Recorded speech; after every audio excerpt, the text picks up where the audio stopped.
And it just went. 2 seconds, 3 seconds, 4 seconds, 5, 6, 7, 8. All right, hello everyone and welcome. Buckle your seatbelts. We are going to be talking about James Cameron's 1997 classic, Titanic. It's 3 hours and 14 minutes. So get your freaking white grape juice out and some delicious sunflower seeds, and let's get freaking rolling. Now, you might be thinking, Rendan, what gives you the right to make this commentary track over James Cameron's movie? And I'll say, I don't have any right, but here we are anyway. I'm a big Titanic fan. I absolutely love the Titanic. I think it's one of the coolest, most fascinating ships in history, not just because of its impressive accomplishments, but because of, and of course, the sinking of said ship, but a lot of the little things, specifically the myths surrounding the Titanic, and we're going to be going over a lot of those during this runtime. Again, 3 hours and 15 minutes gives us plenty of time to do so, while also talking about and deconstructing the film itself. I love this movie. I think this is a great, really solid movie, one of James Cameron's best, and there's a lot to talk about in the filmmaking itself, like this opening scene. This opening scene is fantastic, but we'll talk about that more in a minute.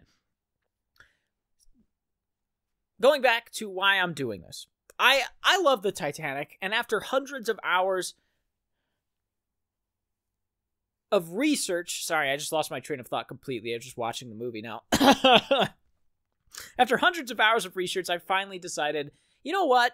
I like this movie a lot. I've seen it a handful of times. I've researched the Titanic a lot. I've seen basically every possible thing as far as like documentaries go about it. I have the freaking Lego Titanic sitting right next to me right now. And I just picked up the new 4K Titanic Blu-ray, which has a lot of controversy surrounding it. Something that we can talk about as we go along, but that first shot of the Titanic, in the actual Titanic in the ocean there as it's craning up, you can see a lot of digital noise reduction, but we can talk about that more later. Anyway, I know a lot about the Titanic. Probably too much about the Titanic, and I'm obsessed with it. But I think this movie is a movie that manages to get a lot historically correct and a lot incorrect, which is why I'm doing this. Whether it's because the time that it's made, obviously, you know, we didn't know everything about the Titanic. We just knew that it was found. We had a couple of expeditions down to it. And of course, we had James Cameron doing this actual footage of the real-life Titanic at the start of his movie. There isn't a whole lot we knew about it, though. I mean, for decades, we didn't even know the Titanic split into two. So there's a lot going on with research. Obviously, science is a constant evolution going on, especially with things that happened hundreds of years ago. And the Titanic is, you know, miles beneath the water, beneath the surface. So we're just learning a lot about it. So, of course, in 1997, James Cameron did everything he could to make this as historically accurate as possible, making it one of the most timeless movies ever, honestly. But he got a lot incorrect. There's a lot incorrect just because of the time, but there's also some incorrect that is he would have known at the time. Just blatantly wrong, whether that's to help out the film as far as like a story, from a story perspective, or otherwise. We'll talk about that as well. And we'll talk about so much more. This Titanic commentary track is going to be very, very interesting. I've only done one commentary track in the past, and that was for David Fincher's The Killer, which is another movie I'm in love with. If you want to listen to that, go check that one out. But this movie starts off on one of the highest notes in, I would say, in many or any James Cameron movies. This opening sequence is brilliant filmmaking, and really brilliant marketing at that.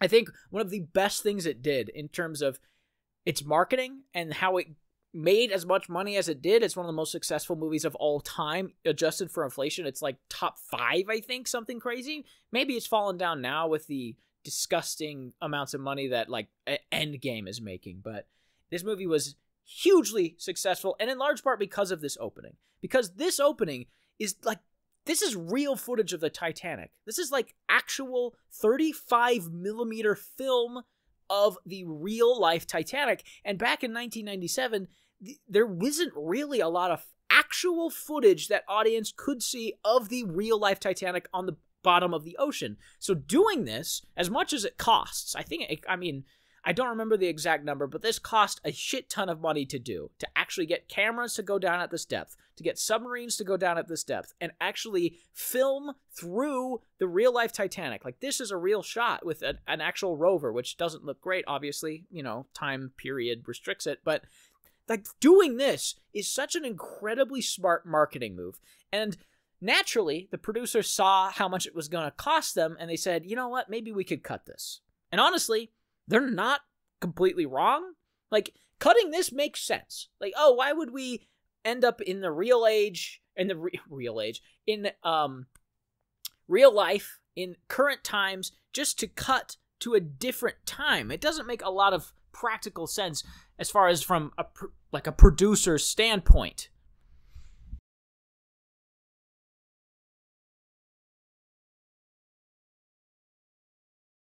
But James Cameron is a smart man. And he knows that saying, my movie has real-life footage of the real-life Titanic at the bottom of the ocean, he knows that saying that is going to make this movie do incredibly well. And it did. I mean, just hearing that is such a cool thing. That's incredible word of mouth. And movies just don't have great word of mouth anymore. And that's nothing to do, really, with like an Avengers movie. What word of mouth could you do with that? But stuff like this, they actually got footage of this real thing. It sunk 100 years ago, and we got real footage of it. And it still looks incredibly impressive on the inside. It's so well preserved. That's a really great marketing gimmick. I mean, it's not even a gimmick because it's just real, but man, it's impressive.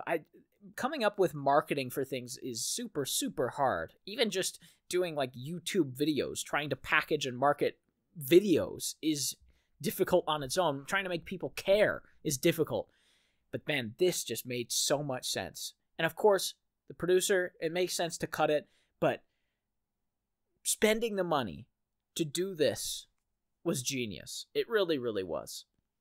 Because on one hand, it's a great marketing tool, as we've explored, but on another hand, this is actually a really great storytelling tool as well. Yes, you could easily just cut to 1912 when the Titanic was sailing from Southampton. You could cut straight to that shot of Kate Winslet looking up at the camera, which we'll see later, and just go from there. And nobody would bat an eye, really, and arguably, it doesn't change a ton anyway.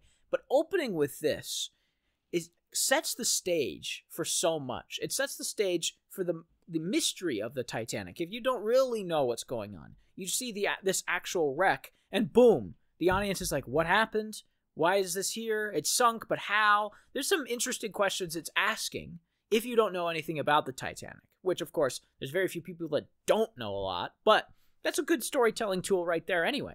And if you do know a lot, then it's just really cool to see this stuff and think, okay, man, this is what it looks like now. And then when we cut to the 1912 period stuff, you go, man, this is what it looked like then. And it's a great little storytelling piece. Plus you have what's happening now with this ship and the Rose character, the fictitious Rose character that comes, recounting the story as sort of a shell narrative. It makes sense. And apparently this is what got James Cameron into the ocean, deep water stuff, because he does, to this day, actual deep water dives in submarines. He went to the bottom of the Mariana Trench, which is the deepest point in the world. Essentially, if you stacked Mount Everest and then like a third of Mount Everest on top of each other, it would just barely be poking out of the Mariana Trench, which is insane. Terrifying, just absolutely terrifying.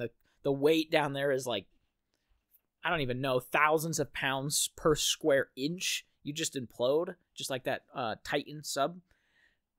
Not to be insensitive, but yeah, the ocean is very, very cool, and that's why I love ships. I can't really put my finger on why I love like ocean liners, but the Titanic did spark something there. It's such a huge, fascinating vessel, and if you don't know anything about ships and ocean liners, you immediately will look at something like the Titanic and go, how does that float? It's the biggest, this gigantic ship. How is it even floating? And you go through all these little questions about big ships. And of course, now we have the Icon of the Sea, which is the biggest ship ever, this disgusting cruise ship that's the definition of indulgent. And of course, the Titanic at the time is classified as the biggest ship ever, even though that's not necessarily true. But we can talk about that more later. I really like this opening, though. As I've said, I think it's really strong stuff.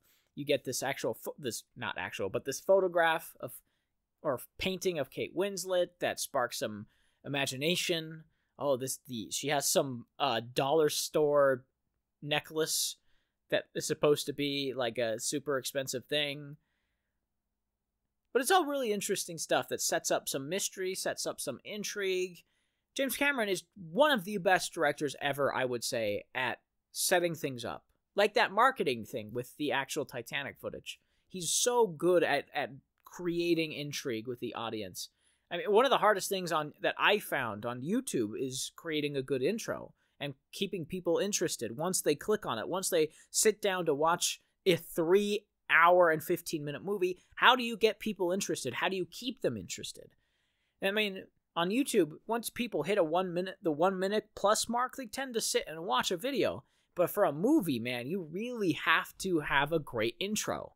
And I think this absolutely does. Not just with the real footage, and not just with this dollar store gem, but with these characters too. This character of Rose is an actual interesting character that you want to learn more about.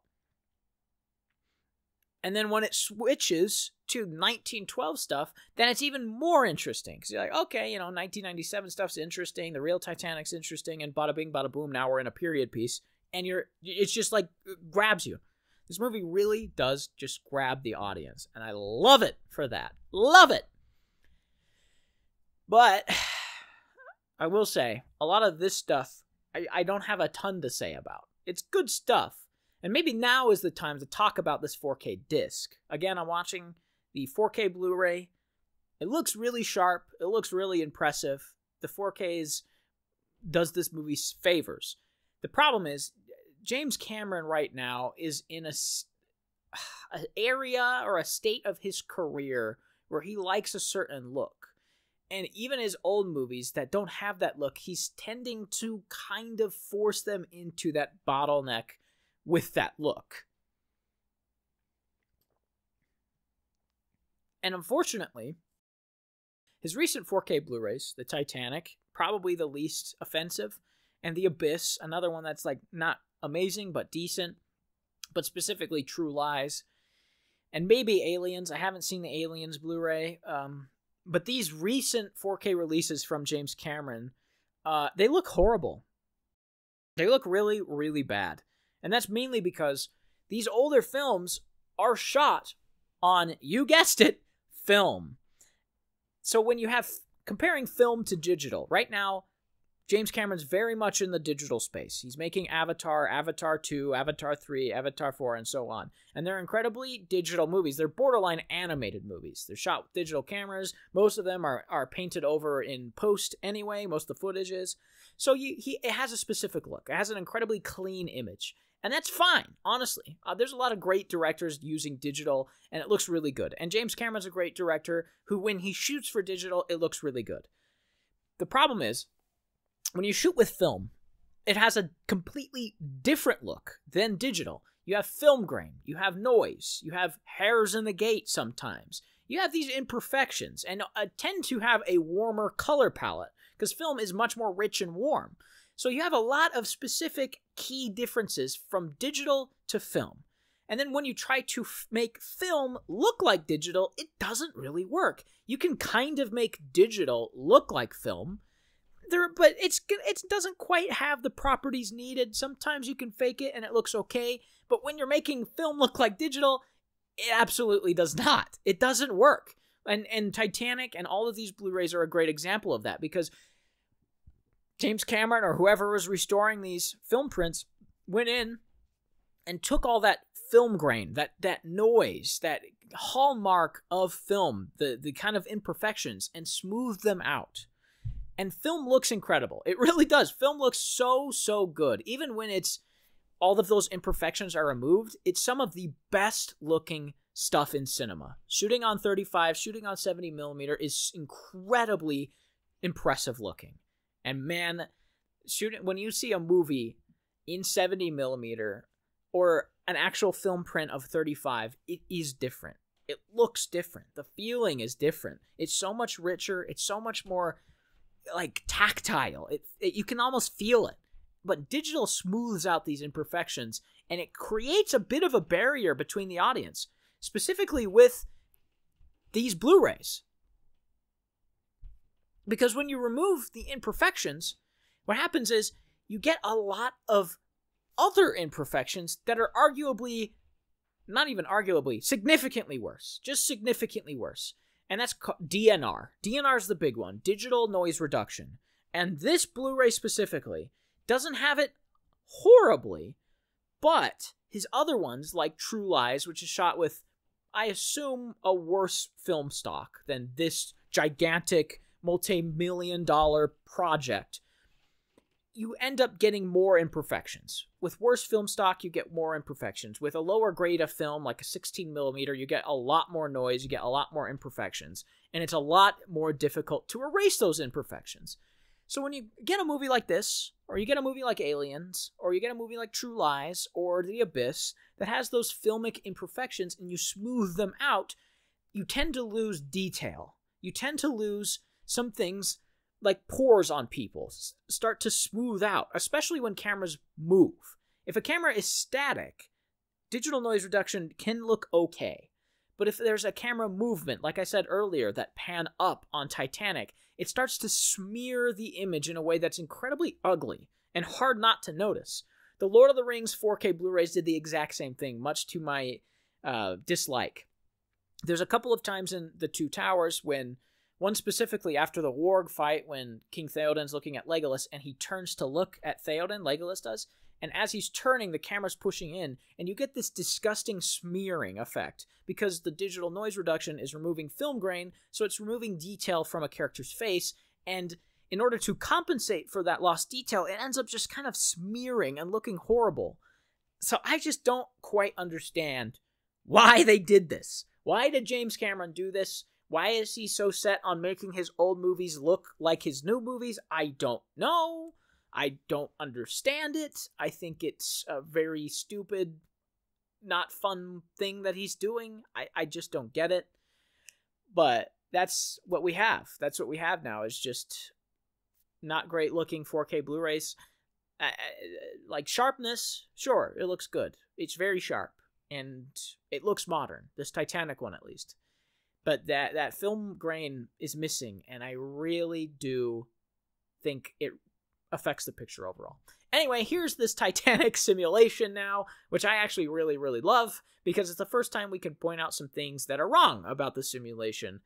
Again, 1997, nearly 30 years old. Information is different than it was back then. This was as accurate a reconstruction of the ship as they knew at the time. But it isn't correct, unfortunately. It's a lot is wrong with it, and we could probably talk more about it as it happens in the movie later on. But the first thing to know is that, yes, the Titanic did split in two, obviously, but the stern did not raise up as high as it does in the movie or in the simulation, which is interesting, because you'd think a simulation would be able to take the gross tonnage of the ship and take the forces being acted on the ship as it's splitting into account and say, okay, a 40, 50 degree angle of the stern rising up out of the water is probably not possible. The bow is sinking very, very slowly, right? And as it sinks and fills up with water, the stern isn't filling up with water because it's raising out of the ocean. But once it hits that 20, 25 degree angle, the forces acted on the middle of this ship, where one ship is filled with water, one part of the ship, the bow, and the other isn't. Suddenly those forces are at odds, and you split at about 20, 25 degrees, maybe 30 at most. But this one is like, it's way up in the air, it's crazy. And interestingly, there is a drawing from a passenger, a survivor, from the ship that the Leonardo DiCaprio's character is loosely based on, whose name is also Jack. He drew the ship splitting in two at that dramatic angle and was completely discounted because for decades, this ship was believed to just go down in one piece. Many eyewitnesses testified to this. Many eyewitnesses testified to the opposite, but more said, yeah, it went down in one piece. I believe there was crew that said it went down in one piece. So that was just the widely held belief up until pretty modern. And then modern science said, okay, we've seen the ship. It's actually broken in two. How did this happen? Then we get the simulations saying, okay, it raised up really high, and that's what snapped it. And now we have, okay, it raised up kind of high and snapped because physics. And it's all very interesting. There's so many theories about it. There's so many. We won't know is the bottom line. We really don't know exactly what happened to the Titanic. There's even theories now that say that the bow actually never disconnected from the stern on the surface. There's theories that say that the stern raised up and it's... Oh, this is a great shot. Hold on before I get here. This is a really great shot. The actual footage of the Titanic swirling into this nice recreation of the Titanic in visual effect form at this point looks still pretty good. For 1997, that looks really sharp still. Really, really good stuff. And of course, this shot is an actual recreation of the Titanic. They actually built that, which is incredibly impressive. That shot right there, they actually built a mostly full-scale version of a part of the Titanic. Incredible stuff. Really, really cool. But anyway, there's some modern simulations are saying right now that there's a plethora of options. Some say that the bow actually, when it went down, it split in half, and as it was pulling down on the stern, that's when the stern lifted up, and then when the stern went underwater, it snapped, and then it fell apart. Some say that the two pieces were still connected as it was falling towards the bottom of the ocean, and it only broke apart as it was falling, like 80 meters deep. And they only think that because the debris field isn't as spread out as they think it should be if it broke apart on the surface. They think that it started falling deeper and deeper, and that's when it broke apart because the debris field is more tight. There's all kinds of theories about the Titanic and how it split up, which is all very interesting. I like all of them. I think they're all very interesting. But there's some really cool stuff, too. And most of this stuff I can't really talk about too much in the movie, so I'm going to talk about it now. But I really love, too, some interesting factoids about the Titanic. The stern is absolutely destroyed, which is why we don't get much footage or pictures or anything from it. The bow is the big one, the front of the ship. That angled cone of the ship is in really incredible shape. For being 100 years old, it's amazingly well preserved. It's kind of dug its nose into the ground a lot, so there's damage to it as it hit the bottom with the force that it hit. Some of the decks collapsed, and it dug its nose pretty deep in.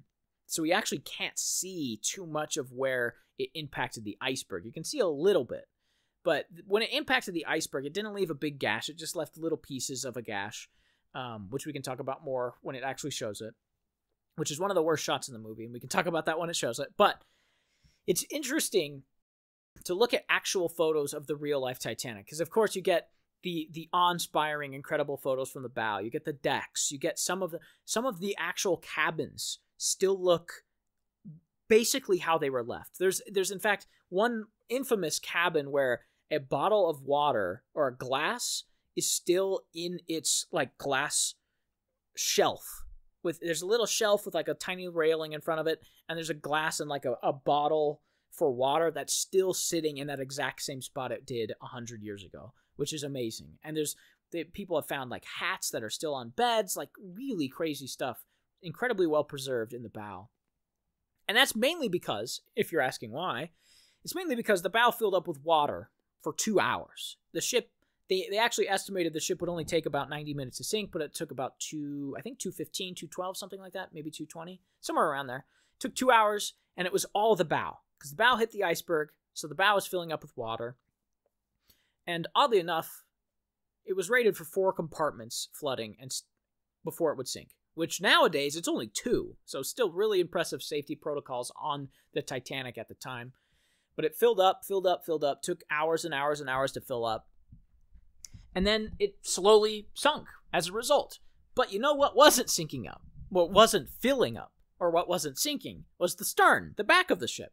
So the back of the ship has these gigantic air pockets where water isn't getting in, and because the bow is filling so slowly, it's so well preserved, and it fell perfectly. But the stern, on the other hand, since it's not full of water, and it fell incredibly fast, it actually exploded, or better yet, it imploded. So all these air pockets on the inside just basically popped. And anybody left inside that was hiding there or was trying to get, some solace from the sinking because it's not full of water, probably just exploded with it, which is really a pretty horrible way to go. Especially when you consider that there was a chef on the Titanic who drunk himself silly because he thought he was going to die and then actually survived because of the alcohol or something. Crazy story. But that's the cool thing about this ship. That's the type of stuff that I love. Is hearing, why the stern is in just complete disarray. If you look at photos of the stern, it barely looks like a ship. It's just pieces of metal everywhere. It's absolutely destroyed. But it's cool. It's really cool. This stuff is interesting, though. Stuff is very interesting to me because it... excuse me.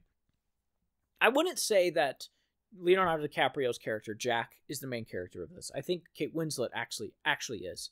But Jack is given a lot more setup in this movie. Of course, we get Rose as an ancient, withered old person who was actually not super old at the time. I think she was...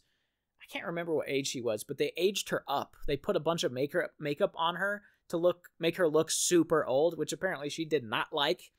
An old person getting old person makeup. I guess I would probably not love it either, but she got an Academy Award nomination. Oh, look at that. That crane back there wasn't actually blurred that well on the left side of the frame. Interesting. Here's another interesting piece. This shot of the rudder's cool. There's a lot of speculation about the rudder, which we could talk about more. But I'm interested in that guy. See that guy filming the Titanic as it set sail? That probably would happen, but there's actually not a lot of footage of the actual Titanic setting sail because of many factors. One factor is that she had two ships that were mostly identical to her, which was the Britannic and the Olympic. And the Olympic actually set sail first, and there's a ton of footage of the Olympic.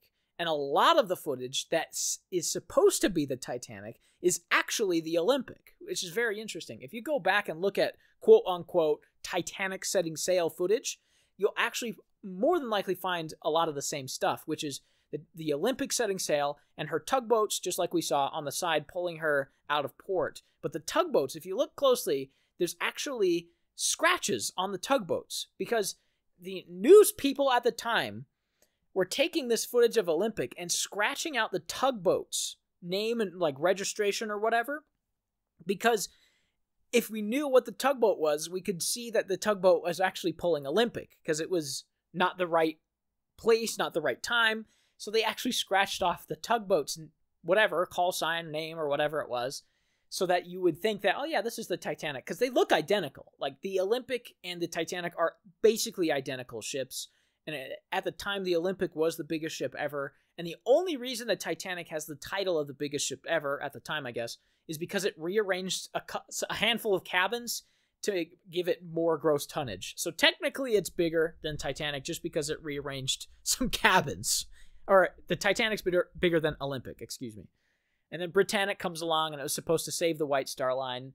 But then, of course, a world war breaks out, and it becomes an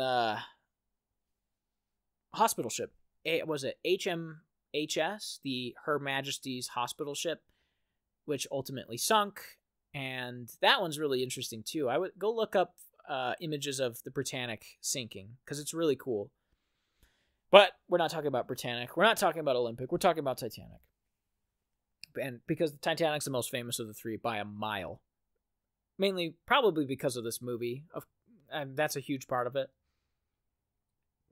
Because what 13-year-old girl would have cared about the Titanic before hearing about Jack and Rose? Probably none.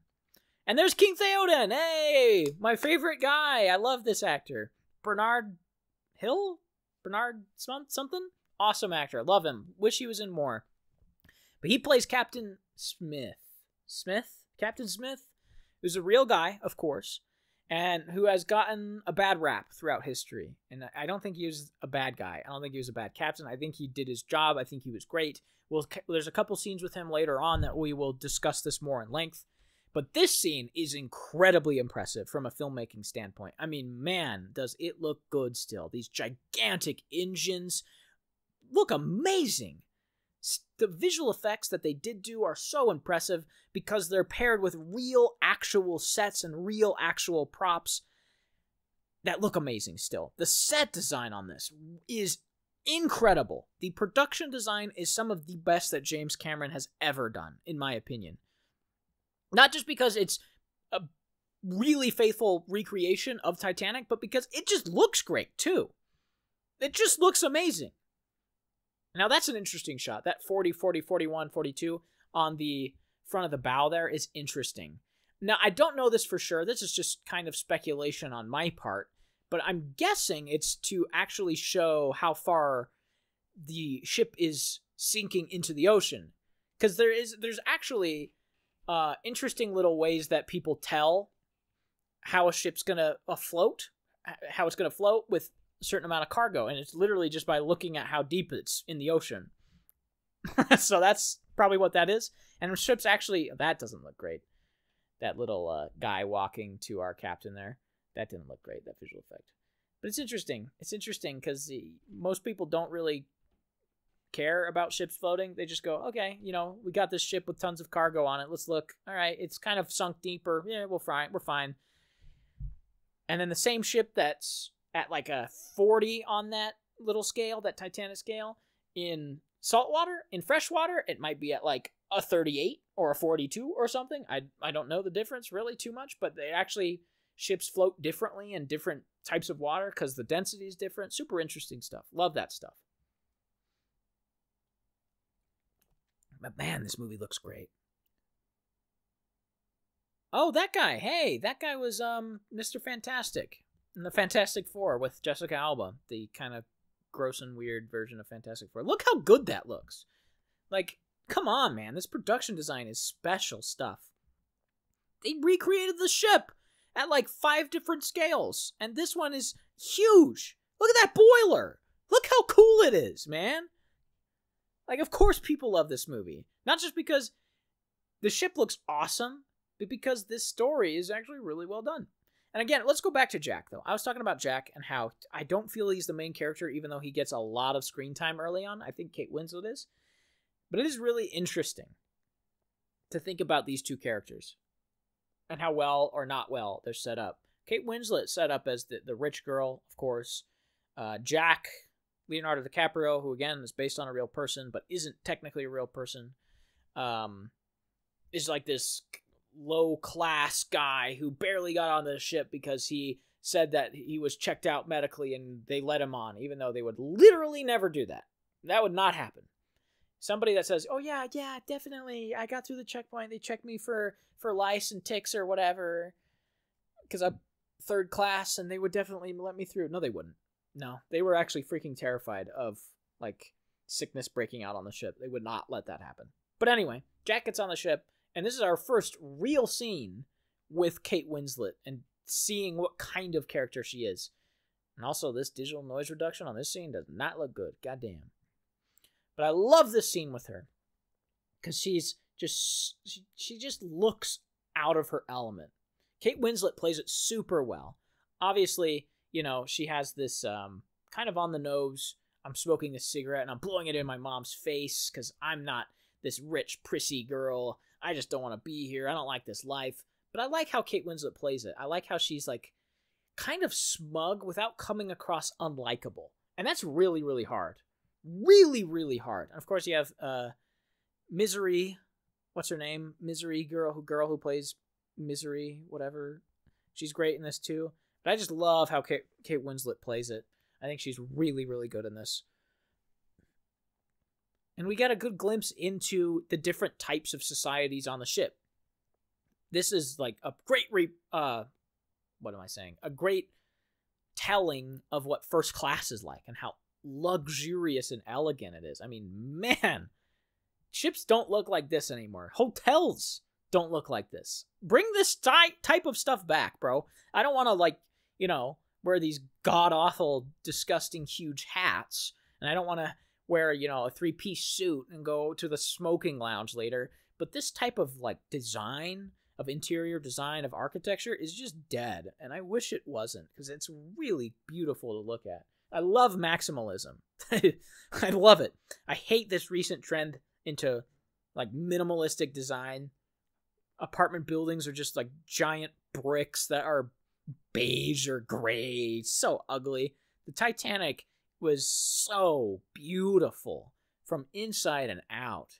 And the first class is just the pinnacle of luxury. It's exactly what you would imagine luxury to look like. Even though luxury now is like a concrete room with a black table in the middle of it that's made out of pure obsidian. And if you sit on one of the stools, it decreases the value by $300,000. It's bullshit. Luxury should be freaking maximalism. My house, if I ever get rich, if I become as wealthy as Kate Winslet in this, my house is going to look like a medieval castle. I'm just going to say that now. My house is going to look like either a medieval castle or like a Gothic cathedral. That's the shit I like. I want my house to look like a Catholic church without the diddling, if you know what I mean. But this movie won 11 Oscars. One of them was for production design, thank God, because it's some of the best in movies. But it also won for best makeup. Okay, that's fine, you know. Might as well, if it's got 10 Oscars, might as well throw it on 11th for makeup, even though it's, you know, just like they just put like blush on people and comb their hair a little bit, whatever. But best actress, it was nominated for makeup. Excuse me, I'm sorry. Nominated for best actress in a supporting role for Gloria Stewart. That's her name. I'm reading these, by the way. And then nominee is Kate Winslet. She's fantastic. She could have won, probably should have won. She's freaking great. And then best music by James Horner. Best original song, My Heart Will Go On. A freaking all-time classic, even though I don't love it. Best visual effects. Hell yeah, dude. It still looks good today. Some of it, not so much, but still. For a movie from 1997, almost 30 years old, to only have a handful of shots that look dated, really great stuff. Really impressive. Best film editing, best sound, best costumes, best art direction, best cinematography, best director, best picture. I mean, I think it deserved pretty much everything. Not saying I've seen everything from 1997 or even like 100 somethings from 1997. I was born like the year before, so I, of course, am behind on my films from this era, but I don't know what could beat it in a lot of respects. This is just the pinnacle of blockbuster filmmaking, in my opinion. I don't think blockbusters get a lot better than this movie. Everything, it's just like, you can't describe how much different it is from how movies are made, even like that same year, like a year later even. I don't know of many directors that would have made the Titanic movie and made an actual replica of the ship like James Cameron did, or was as perfectionist as James Cameron was. There's maybe 2 directors at the time directing that could have done it like James Cameron. And really the only one that could do it on this scale is probably Steven Spielberg. Like, I legit don't know who else could. Some of this green screen stuff doesn't look great, but that's fine. It's just crazy. Like, the level of detail that Cameron went through to make this a reality is really special.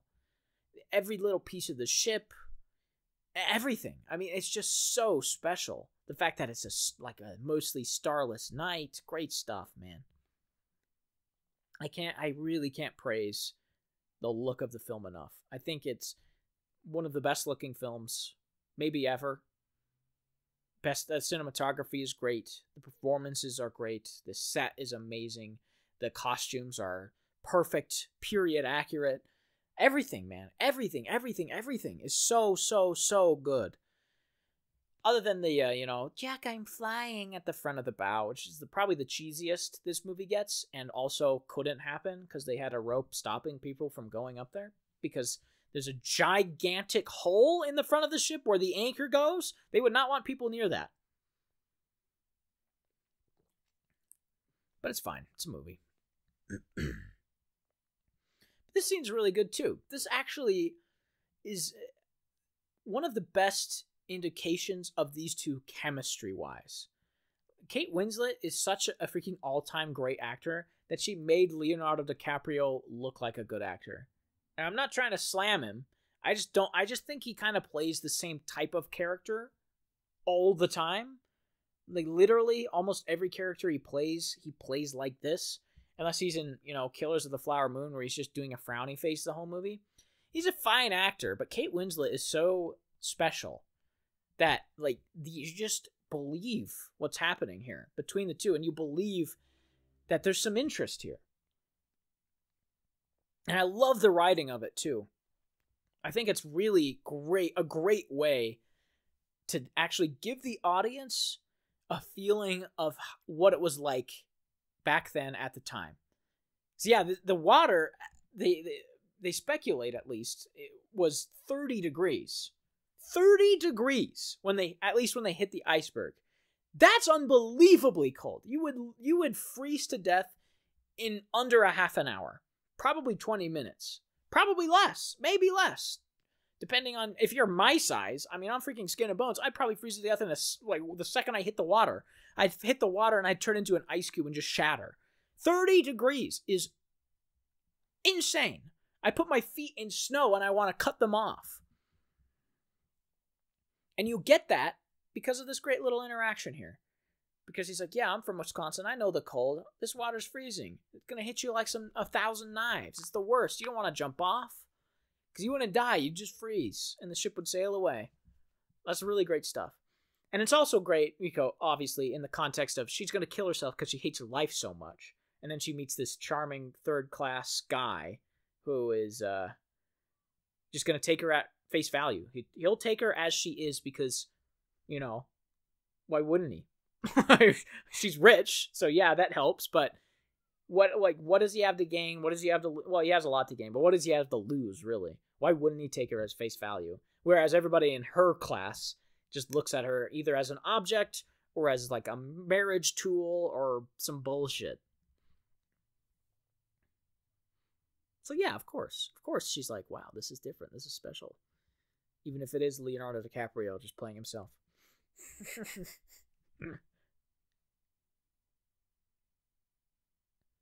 Also, where were the freaking ship's crew throughout all of this? Nobody was at the back of the ship at all? Not one single person? This is a fun moment, though, where they think that he's trying to rape her or something. Sorry, rape her. And then she comes to his rescue because, obviously, he saved her, but also, he's like freaking hot as shit. He's the hottest man alive. And this movie turned him into a freaking sensation just because he's attractive. This movie did for Leonardo DiCaprio what TikTok does for a McDonald's cashier that's attractive, that's blonde and blue-eyed, that dances around and shows her ass. That's essentially what this movie did for him. Again, he's a fine actor. He's a fine actor, but I've never been in love with him. I think his best performance probably is like The Wolf of Wall Street, though.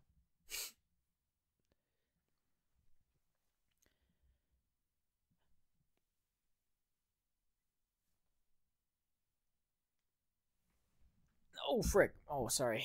I almost lost my cool there. I don't know. I don't know what to say right now. I'll be completely honest. This is a 3-hour movie. We really gotta stretch out some of these things that I want to talk about with the ship, with the iceberg, with the time period. But right now, this is a pretty straightforward scene, obviously. There's not a lot to add to it. I mean, there's not much subtext here. There's not much that somebody that isn't just watching it wouldn't glean. So I don't know if I can add a lot. I do like this performance, though. I can't remember his name, but the fiance of Kate Winslet, I think he's so scummy and horrible, and he plays it perfectly. Because he's just the smug, rich asshole guy who is really, really good at playing the smug, rich asshole guy from the time period. It's like 1912. The smug asshole was a different breed. It was. I mean, if you look at the smug asshole today, it's like corporate man who knows that if he's a smug asshole, he's going to get canceled. So he'll just say what you want him to say or what he wants to hear or what people want to hear, excuse me. I do like this moment, though. Sorry. Side tangent. This moment's great because this, like, bodyguard guy, he knows what's up. He knows that there's something going on, that their story is freaking bullshit. And obviously, Kate Winslet doesn't want to say that, hey, I was going to kill myself, because that's pretty ugly optics for a girl at the time. And Leonardo DiCaprio isn't going to say, hey, you know, this lady's the most beautiful woman if I've ever seen, and I want to touch her boobs. Like, he's not going to say that. So yeah, you make up a story and it's bullshit, and they know it. Except for this smug asshole, who again is a different breed. He's not corporate speak, man. He is just going to be a dick. Like, look at that diamond, though. That freaking jewel. That just looks like they got it at Walmart and just kind of sculpted it differently. It doesn't look great. But, yeah, back then, 1912, man, a second-class person comes up to you and they're freaking spitting on you. They're scoffing. Oh, we can't intermingle. Oh, man, women have no rights. Ah, man, they're evil, man. They're like 1912 rich dudes. Evil. But that's the thing. 2024 rich dudes, also evil for the most part. Again, generalization in both eras, but pretty evil in both situations. It's just a different type. One's more sneaky about it. And honestly, I respect the smug assholes from the past because they were just out there. I respect that much more than freaking hiding it. I don't know if anybody saw this, is off track, but recently Brad Pitt's daughter had a huge attack on him, which was crazy. Hey, buddy. Hi, Tofu. But anyway, here we get another great little scene between Jack and Rose as they're just walking around, and we get to see his drawings for the first time to set up that she wants to be drawn with her tits out later. Oh, hey, buddy. Hey, Tofu. My cat's meowing if you hear him. Sorry.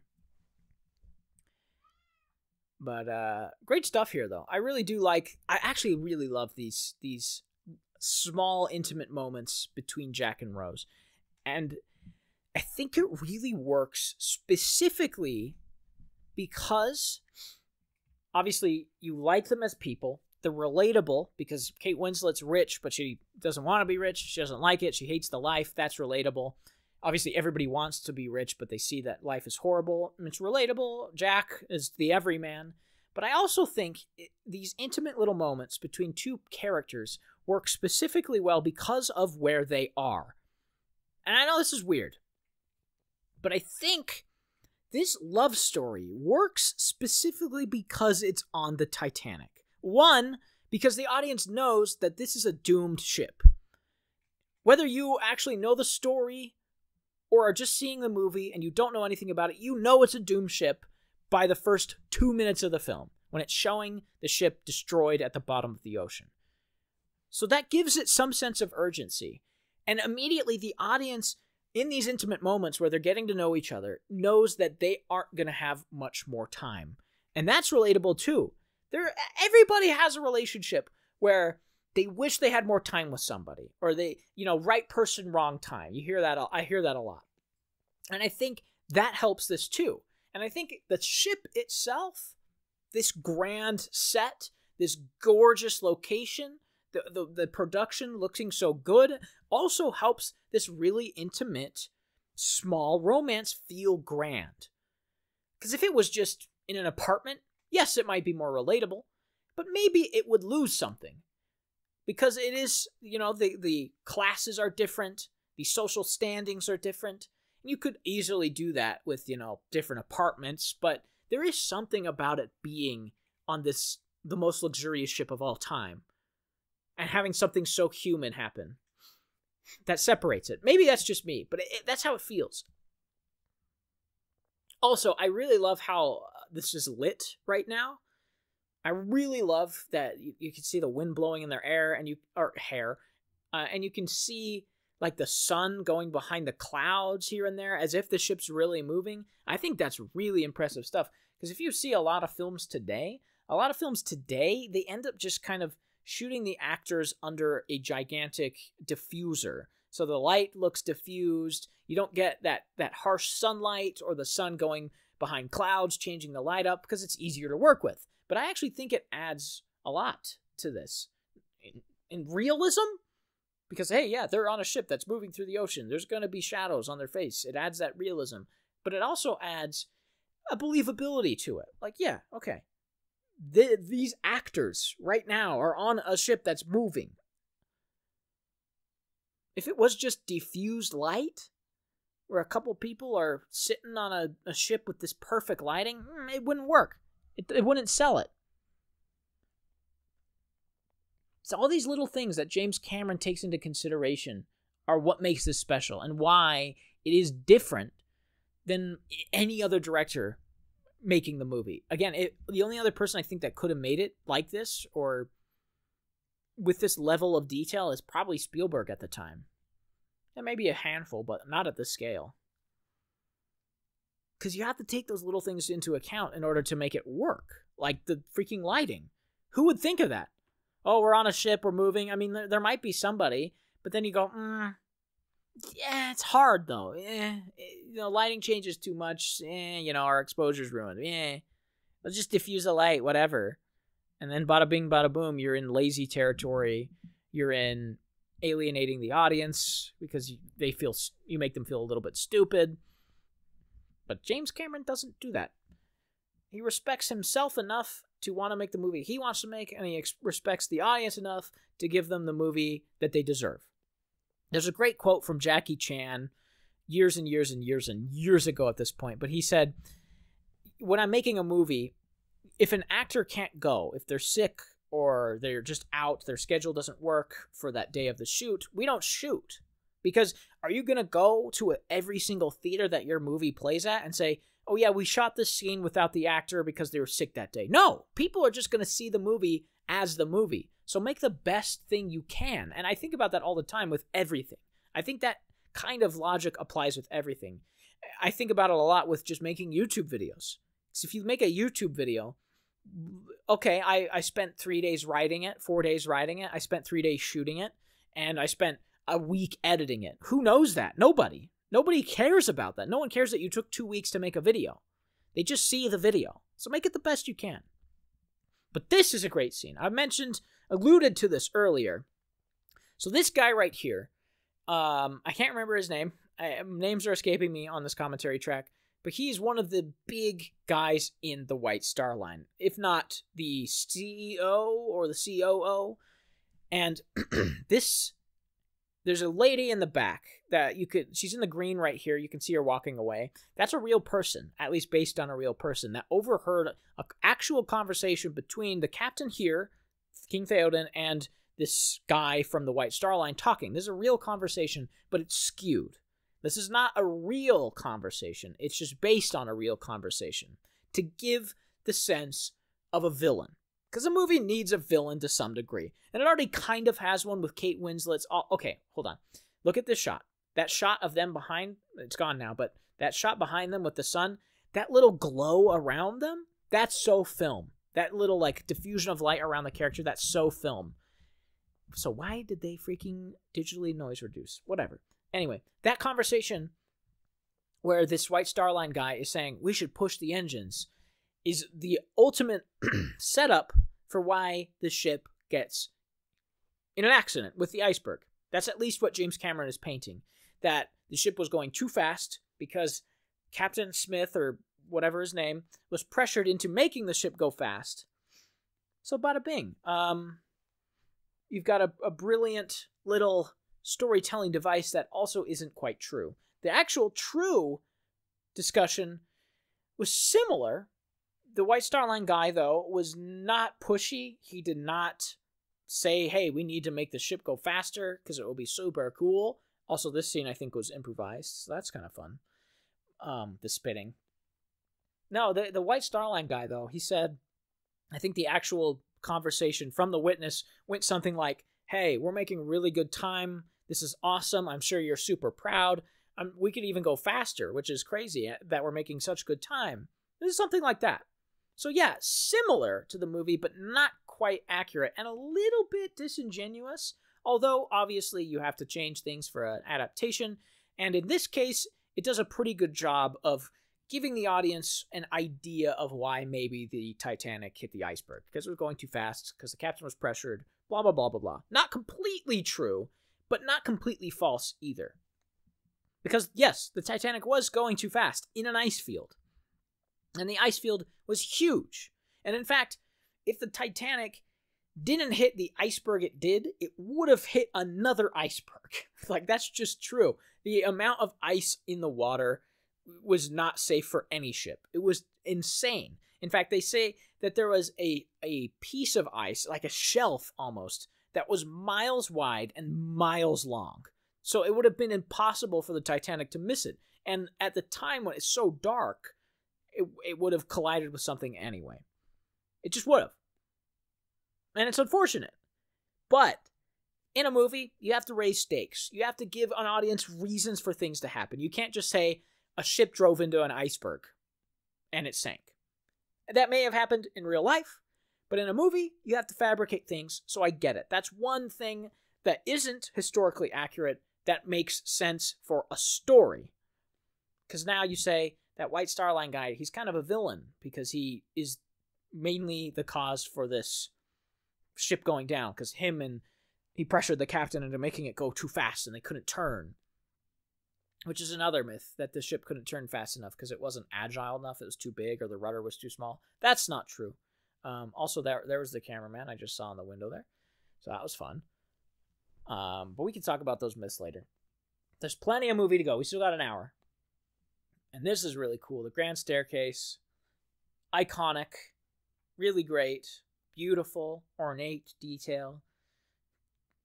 Skylight. You just don't see this stuff anymore. This level of architecture is just so gorgeous. Like that carved wood back there with that clock. Beautiful work. Where is this? Put this on the icon of the sea, man. I don't need 35 water slides. I want shit like this. I want to feel like I've been transported, you know?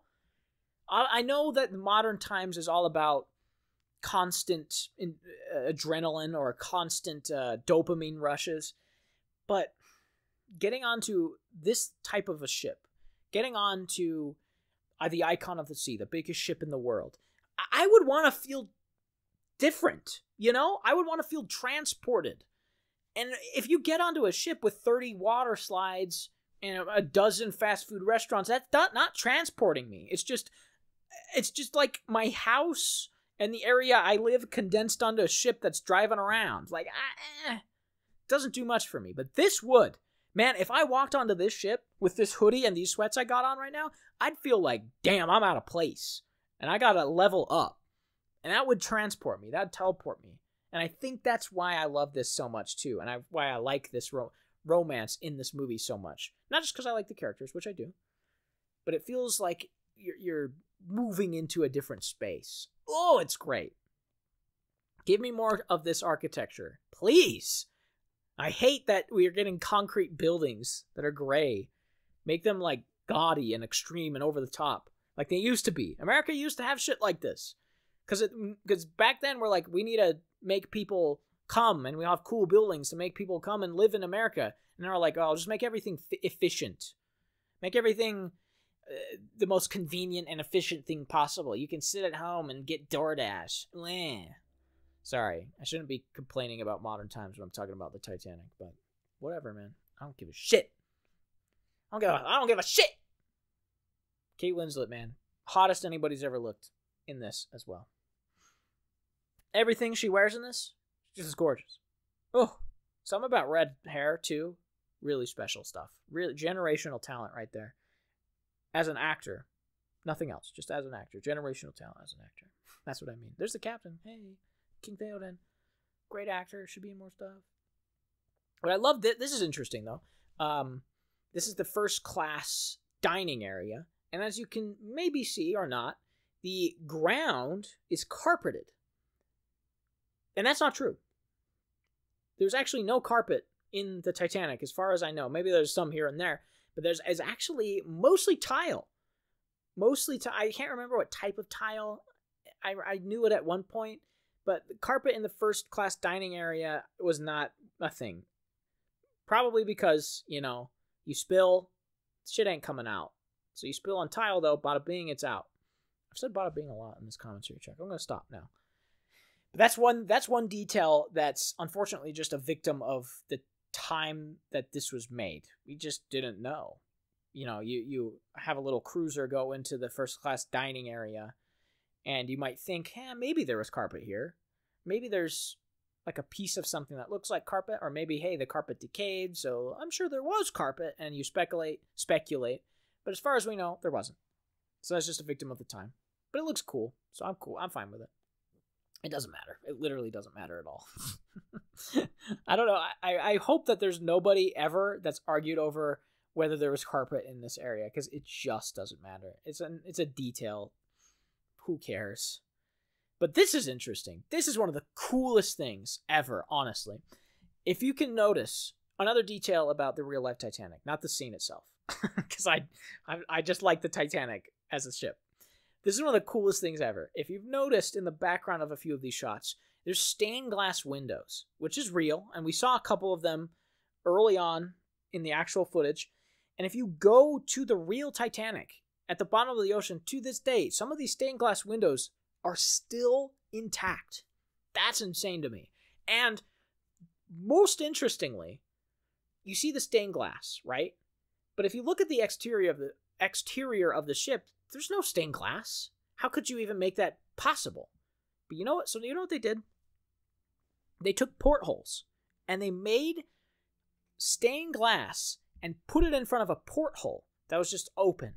So the light's coming through the porthole into the stained glass, giving it a sense that you're in a upscale dining room. The whole design of the ship was to give people the feeling that they weren't on a ship.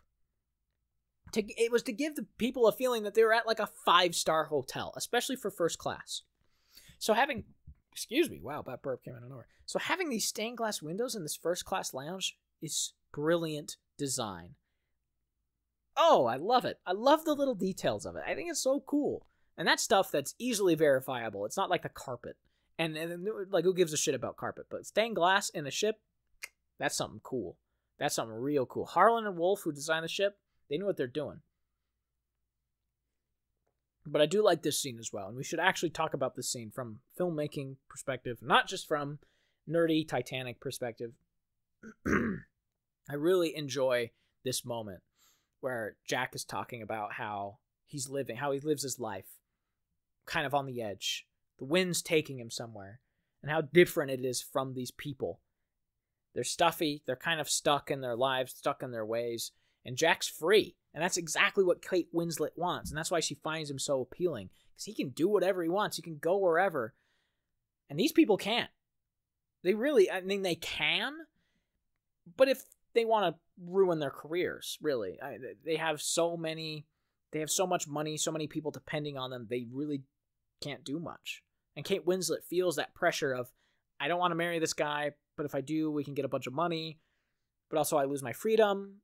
Jack has this freedom. He doesn't have anything, but he has what I don't, and that's what I want. And that's a cool scene. Make it count. Great stuff. Really cool. I like that.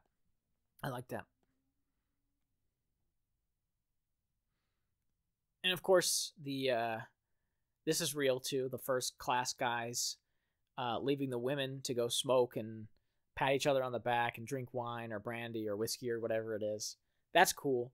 That's a fun little detail of real life stuff seeping into this romance. Great stuff. And then they go and dance the night away. What's that Barbie song? Dance the night away.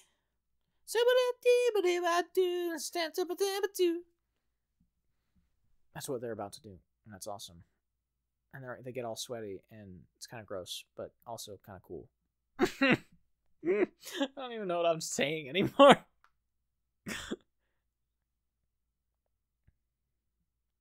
Interestingly, though, the separation between the two classes was so crazy. There's like rats and stuff in third class. They didn't treat it that well. Nobody was treated that well. However, they weren't treated like animals or slaves, as Leonardo DiCaprio says here. Later on, when they're locked behind those the wrought iron fences, that was only half true. Because they were still people, you know. And they weren't treated like the worst people ever.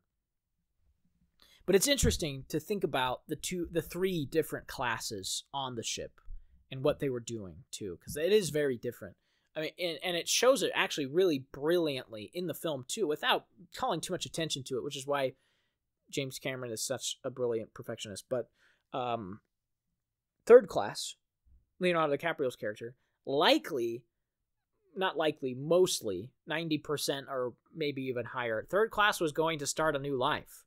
They were boarding this ship to go to America to start a life. They took everything. They took all their belongings. They took their families. They were starting anew. They wanted a different life away from a pretty bad Europe. So they thought, oh, we'd go to America. I was going to say bada bing, but I'm not going to. We go to America. Our life's better. And we're freaking chilling. Second class is like business people. They're going to America to make deals, to whatever, do business.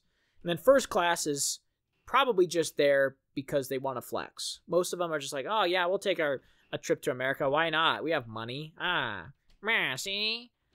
So it's kind of interesting. And it shows that, I think, really well with Jack. He's literally trying to start a new life. He's leaving Europe, going back to America. He's trying to start his life over. Kate Winslet's just there because she's rich. That's it. And I think that shows it pretty well too, and why they connect. Man, this Blu-ray is sharp. You can see like little fuzz on Kate Winslet's cheeks. That's crazy.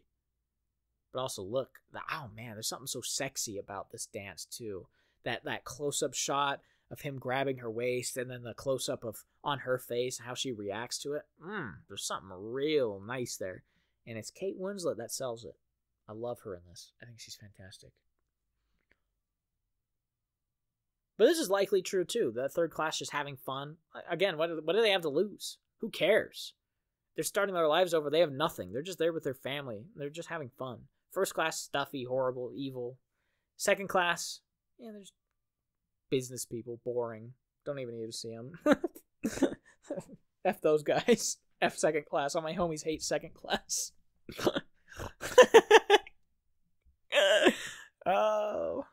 Oh yeah, cut it up, Leo. Yeah. Look how focused he is. That's the best performance he's put on in the whole movie. And it's just because he had to remember choreography.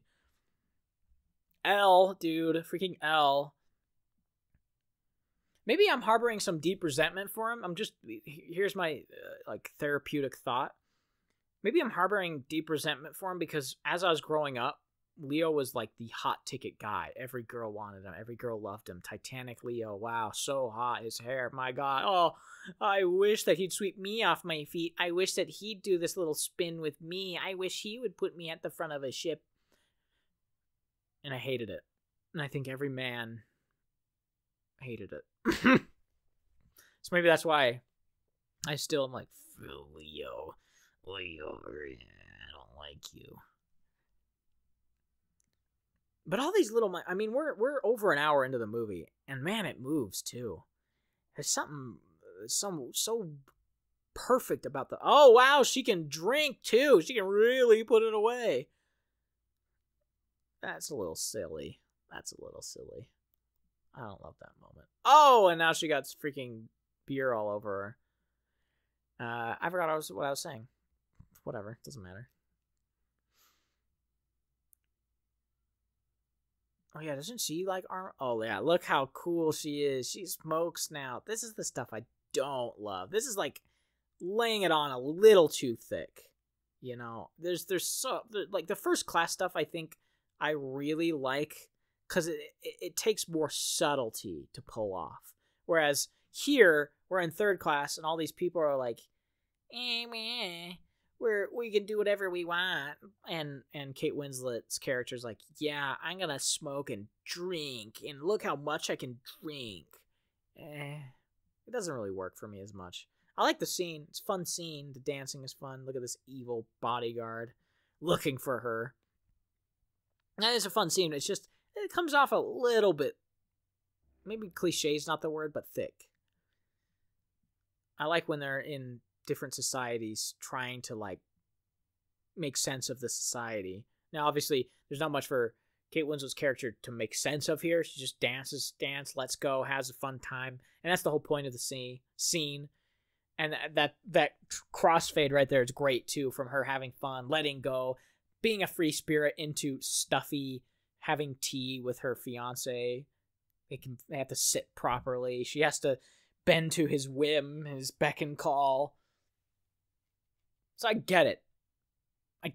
Okay? God, freaking get off my back. I just don't like it. I think you could have Kate Winslet ease into it more. Have her character maybe push back a little bit because her first class sensibilities come out. But no, it's just immediately, I'm gonna dance and get drunk and smoke this blunt. Get out of here. If James Cameron were here right now, I'd take him in Minecraft and I'd throw him off a cliff for that. And also, this lays it on a little thick too. Now, not that much. Because, again, rich people, specifically men, evil at this time. Just the worst. So yeah, I could see that happening. But also, the flipping the table, getting in her face, it's pretty dramatic. It's pretty dramatic. But it works. It works. It's fine for the most part. But these two scenes are the only two in the movie where I think it goes maybe a hair too far. Specifically the third class scene. And look at this again. Look at how that harsh white light is reflecting off Kate Winslet's hair and that maid. That's so film. That bloom that comes off her face. Ooh, that was so film. I love that look. And this is a great moment too. Because the whole movie you're thinking Rose is rich. She's made of money, basically. She's so proper. She knows all her manners. And then her mom leaves this freaking bombshell on her. Yeah, we have nothing. That's crazy, actually. See, that's crazy. That changes your entire perspective on this character. And it changes her perspective, at least for a little bit. Our situation's precarious. Oh, okay. I actually forgot about that. That she knows the money's gone. So she's just kind of acting out. Yeah. See, this is interesting. This is the stuff that I really love, too. I really love that for so long in this movie, we, the audience, none the wiser. Because it's all about, there's so much in this about, like, class. And how a class is supposed to look and feel. And the first class is just supposed to look and feel a certain type of way. And because it looks and feels that type of way, we, the audience, register it in a certain type of way. So the whole movie, up until this point, this is nearing the midpoint. It's not quite the midpoint, obviously. We still probably have 25 minutes to that. But nearly halfway through the movie, an hour and 15 in, and we just found out now that this beautiful first-class girl actually has no money. Probably as much as freaking Jack does. But status and a look of something is what people determine value as. And that's interesting. That's an interesting point that this movie is bringing up. Value. The value of something. Not necessarily its actual worth, but the value determined by the people that see it. And Jack's character in third class, he values this girl because he actually likes her. I was going to say loves, but at this point probably just likes her. Because she's attractive, and he likes being around her. So he values her at a certain level. Whereas, when he first saw her, he probably valued her at a different level. This first-class girl, she's hot, but she's got money. And he doesn't know that she doesn't. Because her worth is different than her value. That's cool. That's interesting. And I like this moment, too. This, like, church. They went to church on the ship. But it's, like, exclusively first class. Third class doesn't get church. They get rats. They make friends with the rats. They don't get to sing on a ship. That's boring. I wouldn't want to do that. Mr. Andrews is an interesting character we'll talk about later, too. That guy, if I'm not mistaken, I'm not an actual expert, just kind of an amateur expert. That guy is the ship's designer. And there's many people from the White Star Line on this ship, like the designer, like that guy that was talking to the captain. A lot of people on the White Star Line, from the White Star Line on the ship, because they wanted to make sure it had a good first voyage. So that guy's there to just make sure everything goes well. And he's actually the guy that inspects the ship once it hits the iceberg and says that it probably only has 90 minutes to live.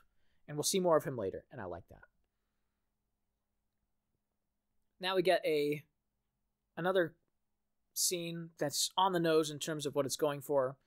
Kate Winslet's being cut off from Jack, and they're actually literally buying him off, or buying off the guards to cut him off.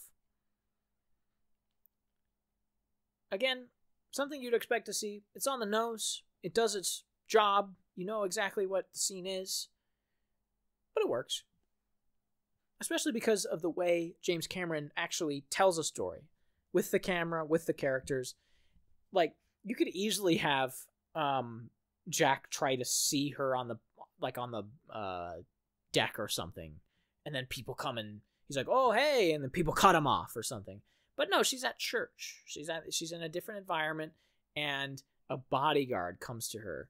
See, this is like the type of, he gets up on the deck. See, this is, oh, wow, okay. Oh, I guess, 3 hours is a lot, and I guess I forgot some scenes, but see, this is the type of stuff you'd expect. And this works too, but it's interesting how James Cameron frames all this stuff with the camera, like outside that, hold on, this is important, sorry. This is great stuff, where they're talking about the lifeboats and how they can only carry about 700 or so of the ship occupancy. It's like 710, I think. And that's not quite true. They say that they didn't want more lifeboats because it would look cluttered. That's actually not quite true. The safety regulations at the time were different. We'll talk about that more as it becomes relevant, but that's an interesting point to bring up later. Anyway, back to how James Cameron's framing this. He's coming to see Kate Winslet at the church service, and he goes in, and boom, there's guards, and the camera's frantic, and this bodyguard comes out and pays him off, and they drag him away, and then he sneaks onto the deck in someone else's clothes just to see her. It's all stuff you'd expect and borderline cliche, but there's such an honesty to it. It's weird that it actually works in this context and not something else. And maybe it is because it just takes its time with it. Again, we're at this point now, we're 20 in, almost. We've had so much time with these characters. We've had so many moments with them where we're seeing the relationship slowly blossom. That last scene where they're dancing is the first time when it was like these two are falling for each other. And there's so many movies where we don't get to see the moments leading up to that moment. A lot of times it's just two people find each other and they're like, immediately we're falling for each other. But it's slightly different. Yes, they're attracted to each other immediately, but there's resistance, there's them talking to each other, getting to know each other, getting through the talking phase, and that's what makes it feel better, because we have so much time with them. We have over an hour to know who these people are, to know their situations, their backstories, their fears, their hesitations, their desires, and that's what makes moments like this actually work. Because if this was like the 30-minute mark, where the inciting incident is that, my boyfriend says I can't see you anymore. Or if it was the third act low point, I don't know if it would work as well. Because so many movies do that. I mean, La La Land, as much as I love La La Land does that too, where it's like they can't see each other, and then they split ways, or they're forced to go opposite ways in the third act, blah, blah, blah. And we have a lot of time with them as well, but a lot of the time is showing, look how good it is. There's that montage of them, I think it was like summer montage where they're going places, they're having fun, everything's great. Wow, that shot is smoothed over. Holy cow. Kate Winslet looks like porcelain. Jesus, that looks terrible. What happened to this shot? I mean, obviously the green screen looks horrible. That shot looks great. What happened? Anyway, this is cool too, where she's seeing this little girl be schooled on manners and feeling bad for her, sorry for her. It's like, damn, that sucks to see that this little child is being forced into this role that I'm stuck in now. Anyway, La La Land. Back to La La Land. See that big anchor? No one would. Why would the ship want people next to that big anchor? They wouldn't. But La La Land's like that too, where it works because we have a lot of time with people, but it falls into a much more traditional storytelling narrative. Look at all these good times. These people have so much fun, and then they kind of get sick of each other because they're going in different directions, and they're forced to apart, even though they love each other. Whereas this, it's like, okay, these two characters, they're getting to know each other. And they still haven't really fallen. There's very little good times. But it's so rigidly structured. Where we have our first act, they get to know each other, and we're in our second act right now. We're closing in on the midpoint, which the midpoint of a movie is typically a false low or a false high. So something really good or something really bad happens. And they haven't even kissed yet. This is the most intimate they've been, is this like, look, Jack, I'm flying moment that's out of focus, that James Cameron even talks about, which is funny. But we have over an hour of time of them just getting to know each other. Over an hour. La La Land, even, as much as I love it, it's like 20 minutes max of them actually getting to know each other before they're in a relationship. And that's the stuff I think that makes a relationship, at least in movies, work. Because that's how it is in real life. You don't just immediately fall in love. You don't just kiss people on the first date, typically. Sometimes, but not very rarely. You don't just have sex on the first date unless it's like a one-night stand. But that's how you get into a real relationship. And that's why this actually works. That's why you like the characters. That's why you feel for their relationship. Because it takes its time to develop the relationship. People don't just immediately get into a relationship. I love that. Oh, wow. Look at those zits. 4K, man. But here we go. Look at this shot. See? Out of focus. It's out of focus, James. He knows. He knows. But look. Here we go. Here we go. Oh. And first kiss. Exactly an hour 23 into the movie. An hour 22:58. First kiss. Hour 20. It really holds it back. Because it just does an awesome job setting everything up. Oh, and our transition back into the real life, disgusting, destroyed Titanic. And that's actually really clever, too. Really clever filmmaking right there. We have this high point, this big emotional high. They finally kissed after over an hour of time of setting up this relationship. They finally did it. And it pulls it away from you. We get pulled back to real life, to reality of, okay, remember the point of what's the shell story? That's really great story structure. I don't know if that's a script thing or if they did it in editing, but that's cool. That's a really great thing that they just did. And the transition between the real footage to the period piece or vice versa, they've done twice now because it's just effective. But that's great stuff. That's really great stuff. This huge high, and then yoink! It's like the rug pulls out from under you, and now we're back. We're back. It gave the audience a chance to kind of come down from the high a little bit, and it's about to give you the high of your life. Seeing Kate Winslet's boingers in a PG-13 movie, which would make this R now. It's the most tragic thing of our time. You can watch Airplane, PG movie. Freaking big mommy milkers shaking in front of the camera, PG. Clash of the Titans, full frontal nudity, running around on the beach. What have we become? I don't care. Show balls, PG. Show big mommy milkers, PG. I don't care. Do it. It's just bodies.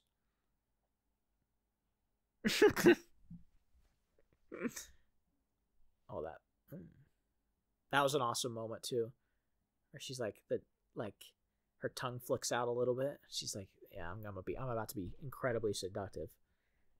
And that's so sexy. And we're not even seeing any nudity, and that's like so sexy. Her letting her hair down, the little tongue flick. Ooh, man, Kate. She's after my heart. 30 years late. This is an iconic scene. Obviously, everybody knows this scene. If you haven't seen the movie, you've probably watched this scene. Not speaking from experience or anything, but I also like that it brings some relatable charm into it too, where she's coming into the room and like twirls the thing, like kind of faux sexy. That's good. That's good stuff.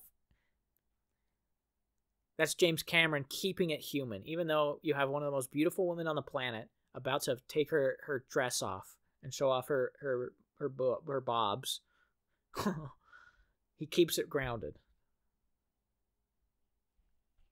But he also knows when to push it and when not to. Because right then, when she actually gets nude, then it gets serious again. Because like, okay, we're locking in, gamer style. He's got to paint her or draw her. And she's kind of like going out on a limb here. Not much funny. But it's still crazy. This is PG. How is that? How have we fallen? How far have we fallen as a society? When Kate Winslet can't even show off her boobs without getting an R rating. Sickening stuff. Sickening work, man. It's actually PG-13. I lied. But still, you wouldn't see any nudity in a Marvel movie. Not a chance.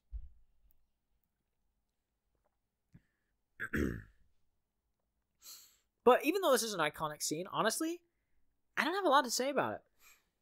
I really don't. I mean, yeah, Kate Winslet's naked. Cool, I guess. He draws her, and it's the piece of the story that kicked everything off. They found the drawing in that lockbox. Sure. But what else, She's being vulnerable with him. That's kind of the subtext of the scene. They're finally to a point in their relationship where they can be incredibly vulnerable with each other. And this is kind of the part of the movie that is the good times, La La Land. An hour of that movie is they go to the planetarium or wherever that place is. She dances around. They dance around in the sky. They're montage, running around, having fun. They're in the jazz club. She's auditioning. That's the fun times. These are the fun times for these two because they're so confined on the ship. The fun times are the rare moments when they're alone. The rare moments when people aren't in their cabin. She's naked. They go to that car. That's the hand on the window. That's iconic. The kiss at the bow. That's iconic. And I honestly don't believe they would be as ingrained in zeitgeist if we didn't have so much time building to it. Like if it immediately is just like that scene when Kate Winslet grabs his book and sees the naked girls for the first time. And if you just go straight to that, I don't know if it works as well. I don't think it does. And that's a cool transition too. It zooms in and the old grandma shows up. He just did it again though. This is another emotional high that he's pulling away from us with real life stuff again. Because this is the and that's a cool, great shot. That cutaway to this crew just being like so like enraptured in this story. Because human beings love this type of stuff. We love this type of romance. We love this type of thing. It just something speaks to us in our animal brain. So James Cameron knows that emotional high, bring us down a little bit, then get us back to the story. Because how would you go from that? How like legitimately, honestly, how do you go from Kate Winslet being naked and Leonardo DiCaprio drawing her to this, where she's just writing a note? You don't. Like, it's really hard to bring an audience down. So it's smart to cut back, to cut away, to get out of that, to give our audience a breath, and then come back. So that we can actually see, okay, she's just writing now, and we're fine with it because we had a moment away. Because any high emotional moment, you gotta come down from. And in a movie, it's even more crucial. And James Cameron knows that, and that's why these scenes are so iconic. Because James Cameron knows how to make something really, really well. And also, this is an interesting shot. We can talk about more nerdy Titanic stuff now. There is 4 funnels on the ship, obviously. But if you could see, one of those funnels on the very back of the ship, near the stern, wasn't blowing smoke. Oh, why is that? There's so much speculation. There's so many myths about that 4th funnel. It wasn't real. It was a dummy funnel. Nothing came out of it. Why did they even have it? It was for looks only. Not true. Not true. Freaking get real, dude. That 4th funnel actually did have a purpose. No, it wasn't venting coal, but it was venting steam, which from the lower decks, the engine bays, all that stuff, venting steam, crucial. So yes, it did have a purpose. So all of you that think the 4th funnel is a dummy funnel can get off my freaking balls, dude.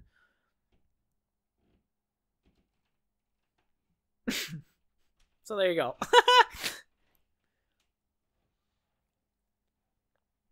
Ooh. Man, I even like this dress she's got. It's like muted, summery dress. But this whole stuff where they're like framing Jack to make him look like he stole the dollar store diamond. I don't love it. It's not my favorite thing. We can talk about it more later, but I do love this scene specifically, where this bodyguard guy is chasing them and they're running throughout the ship. I love it because of what it's doing, which is them on an emotional high, going away from this guy who's trying to stop them, to try to separate them, but they will not let their love be separated. And they flip him off. Oh my gosh, she flipped him off. Oh my gosh. I like that. And I like that they're running around the ship, running away from him, because it's such a tight, contained place that it's actually difficult to get away from people.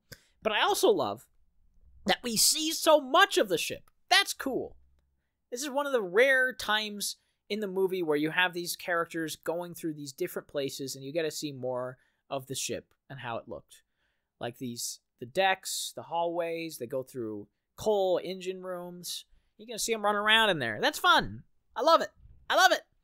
If it was in La La Land, they'd just be like walking around LA. Boo. LA sucks. Now, of course, La La Land's like one of my favorite movies. It's borderline a perfect movie. I'm just using it to compare because they're both really strong romances, but in very different ways. And Damien Chazelle maybe photographs LA in the most gorgeous way that anybody ever has. Not true, but it's beautiful. Boy, it's dangerous, which is very true. With that flowing gown being down there, it's probably not smart, but they're in love. So they can do whatever they want. Whoa, slow-mo. That hasn't aged well. That type of jerky slow-mo, don't love it. It's in Lord of the Rings too. Never loved it. And here we go, baby. They finally have sex for the first time. They're riding a real crazy emotional high. The most erotic moment of their life. Of course they're going to freaking have sex in this car. But this is good too. Now, thinking about it from a story perspective and how James Cameron layered all of these scenes directly after each other. Because again, they don't got much time, man. So they have to feel some amount of, like, we gotta kind of get a move on. At least a little bit. Yes, you have to take the time for them to get to know each other, because you're not gonna have them just having sex if you want to create a really good romance just immediately. So you take your time, you set up the romance, you set up that they like each other. They both take their time to know each other really, really well and understand who they are. And then scene.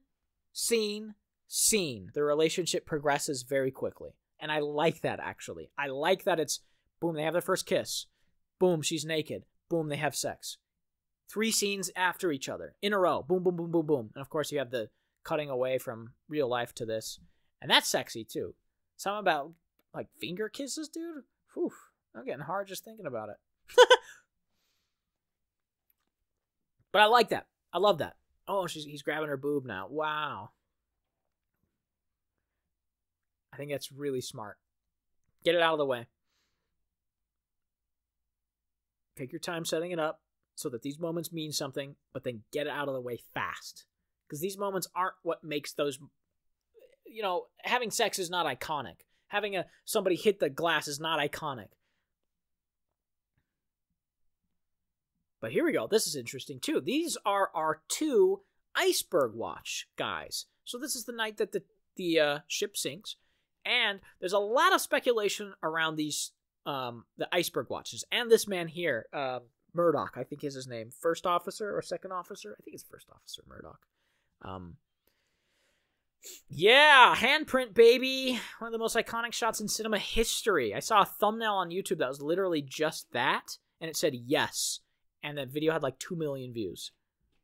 Because it's just so iconic. We know exactly what movie it is without knowing what the movie is. Really great. But back to the iceberg guys, who we'll see more of.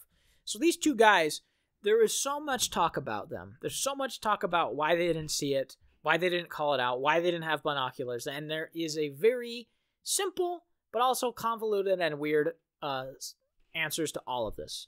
1, the binoculars.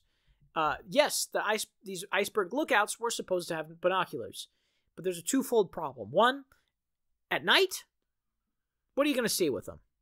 Like, for real. What are you going to see with binoculars in the dead of night? Not much. And if you're going to try and scope out an iceberg, I'm not sure how that's going to help.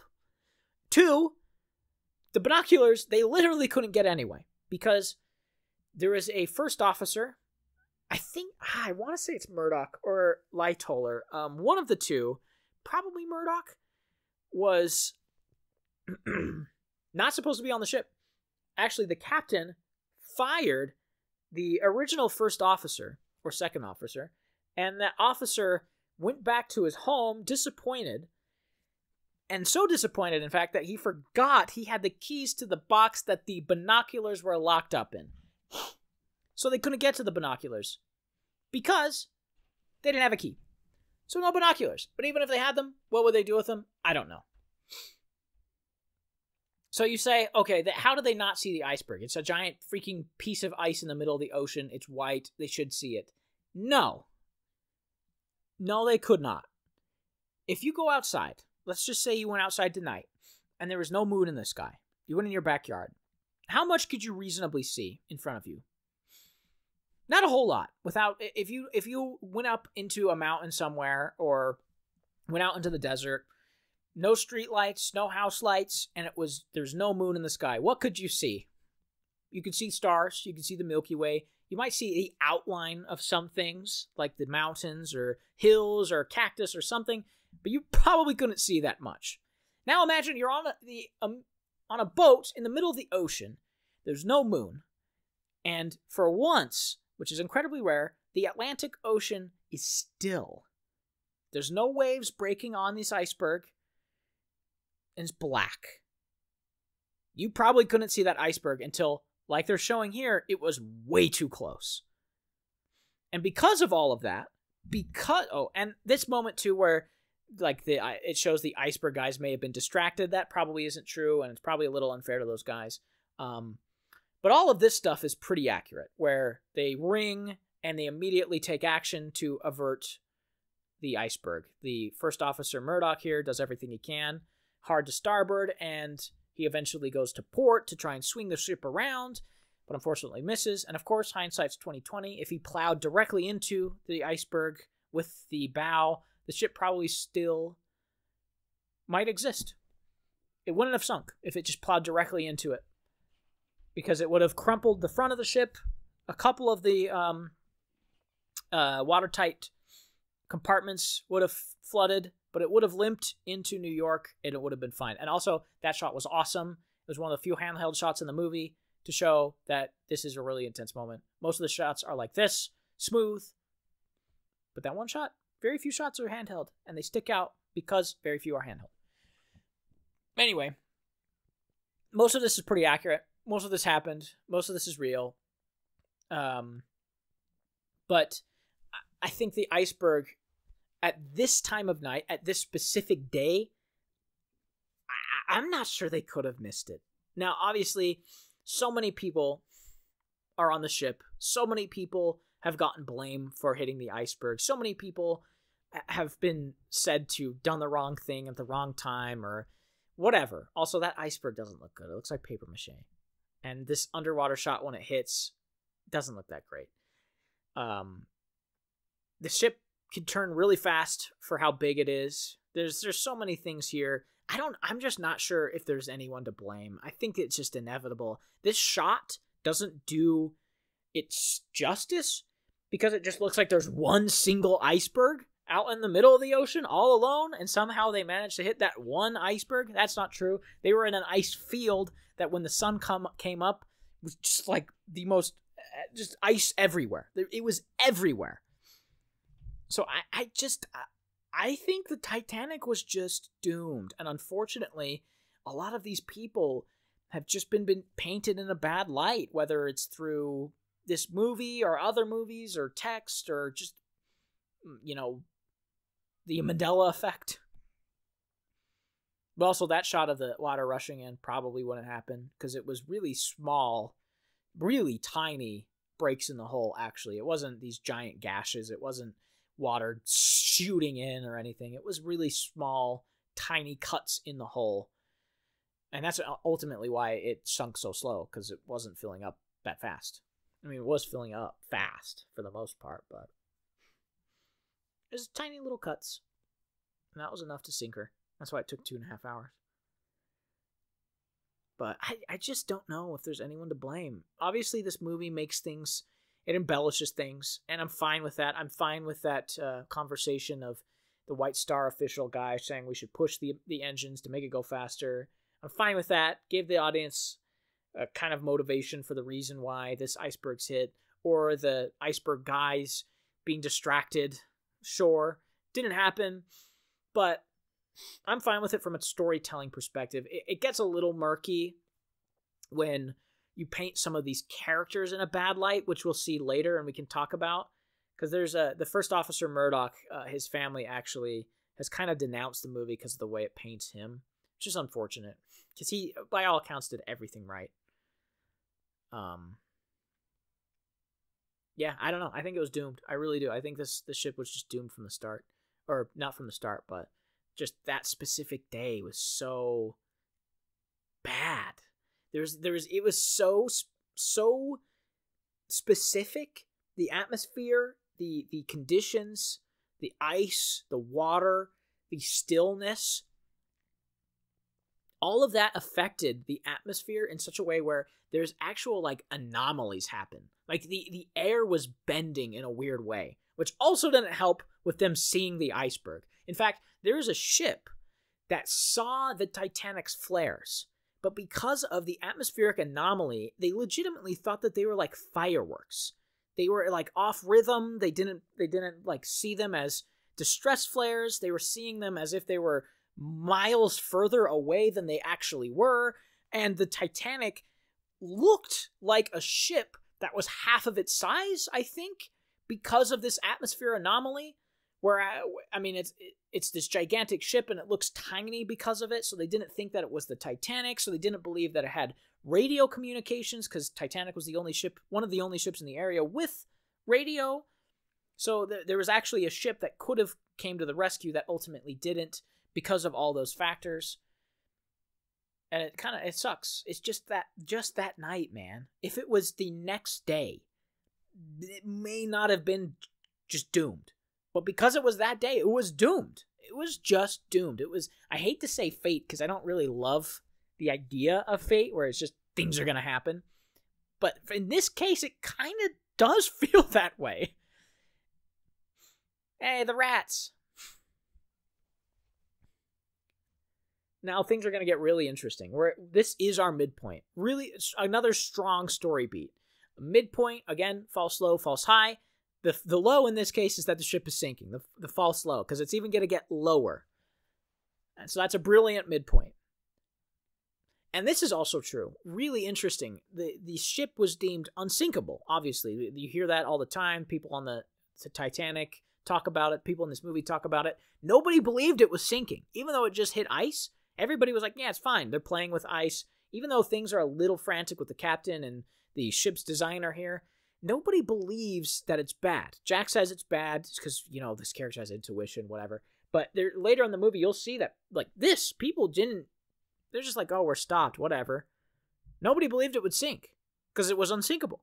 So there's actually, I think many more people could have been saved if they believed that it was sinkable. But people wouldn't put on life jackets. People weren't getting in lifeboats. Not that it would really help a lot. I mean, if you're in a lifeboat, you wouldn't die. That would help a lot, but there's just not many of them, is what I mean. But that's just interesting to me. That, the word of mouth about the ship affected how people viewed it sinking. And how, we're fine. We'd rather have this petty disagreement shape what's happening, even though the ship's actively sinking. And we're going to set him up, and then we're going to lock him away.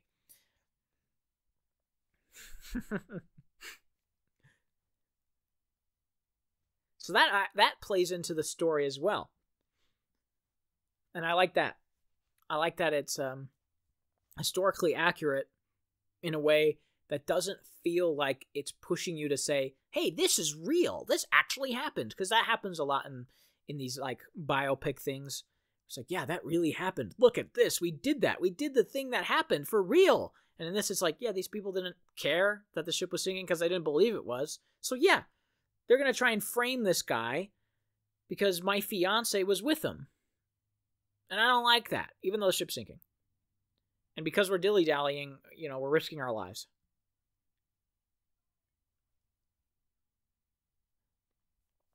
So this is great stuff. All of this is really great stuff.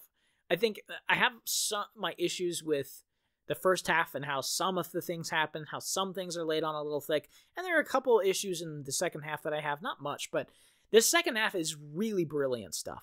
Great filmmaking, incredibly precise filmmaking that actually manages to tell so many stories at the same time without feeling like one's overcrowding another or one's overstaying its welcome. Like this stuff with the Titanic's bulkheads that he's teaching the captain about, we're learning about as the audience.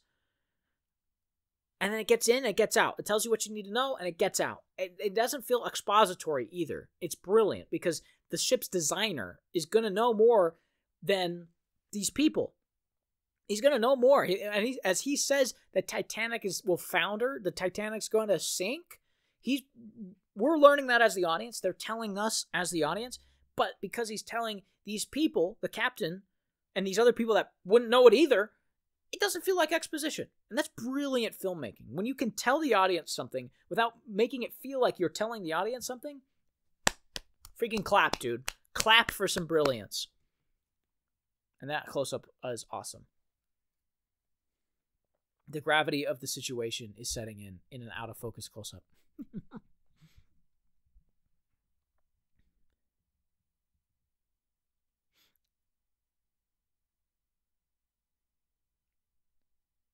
See, now this is interesting too, because the captain and the ship's designer both were very heroic in the ship's sinking. Part of this movie kind of shows the captain as he's too stunned to think rationally at some points. But that's, from what we understand, he was very alert and attentive and did everything right, got people in as many lifeboats as he could, was helping in any way he could. Same with first officers, the first officer, the second officer, which are on different parts of the ship, helping people. And this is interesting too. See, yeah, it's just a precaution. Nothing's happening, but get your life jackets on. Even though there's people in the ship that know it's sinking. Even with that, people didn't believe him.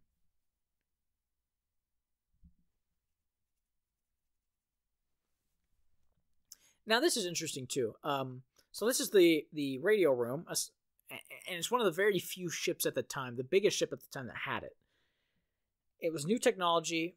So this radio operator, what's it called? Morse, whatever. I can't think of it. Him and this guy were in this room until they literally couldn't be anymore. Like the ship was sinking. There was water around them.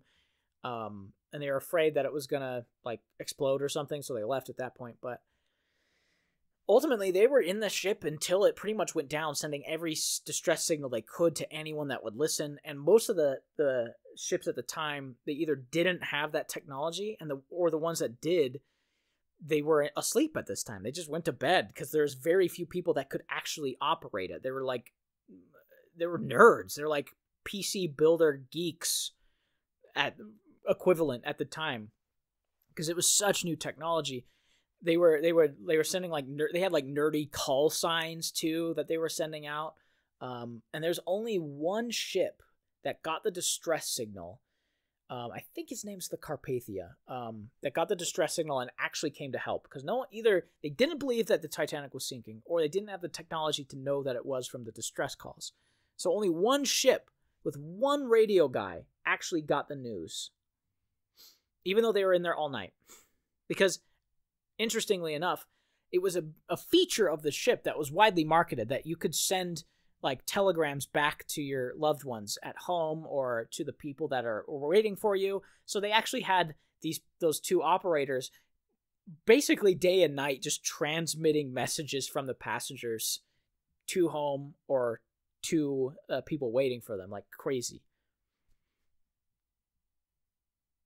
But here's the ship designer again, who also looks like a little dazed or lost. And as far as we know, he wasn't like that either. He was like the captain, helping people, letting people know what's happening, trying to get as many saved as possible. And him and the captain, there's eyewitness testimony saying that him and the captain both jumped off the ship at basically the last moment, dove into the water, ended up freezing to death. I think the captain actually got onto an overturned lifeboat, but ended up dying anyway, I think. But nobody was listening, because, like the telegram, it was part of the marketing that the ship couldn't sink. But all this stuff is so good, man. I love all this stuff. Again, it really does a brilliant job of incorporating historical fact and story. And that's hard. That's hard as shit to do, man. If you're making a historical piece, integrating a story into the history, people just don't know how to do it, or they can't, or they don't want to, because so often it's just one or the other. It's either a story or it's a historical thing.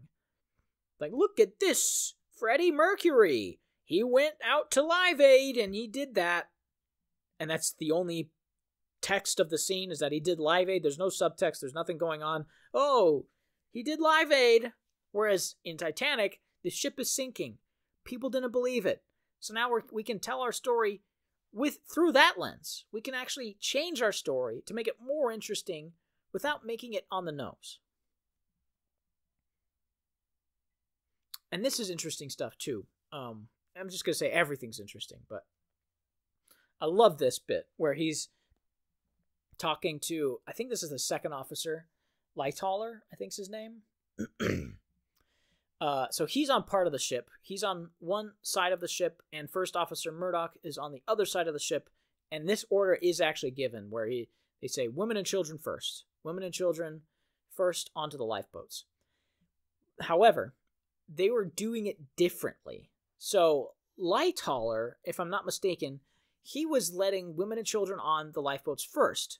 But since so few people were on the decks, third class wasn't really there. There's very few people that believed it was sinking. People didn't want to get on the lifeboats. Once the women and children dried up, he was letting men on. You know, there was plenty of men that got on the lifeboats because the women and children just weren't really around when the lifeboats were launching. But on the other side of the ship, Murdoch was very strict. He's like, women and children only, absolutely no men. And you can see kind of the craze that happens because of that in this movie. And unfortunately, he gets painted in a pretty ugly light because of that. And I don't really love that for this movie or him, but it does show panic, so I kind of get it. I don't know. It's not great, though.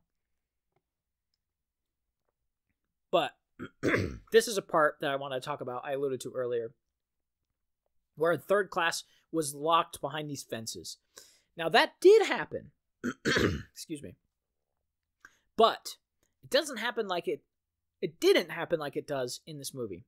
In the movie, it makes it kind of seem like third class was just horrible and unable to intermingle, so they locked them up down there, and they didn't let them up.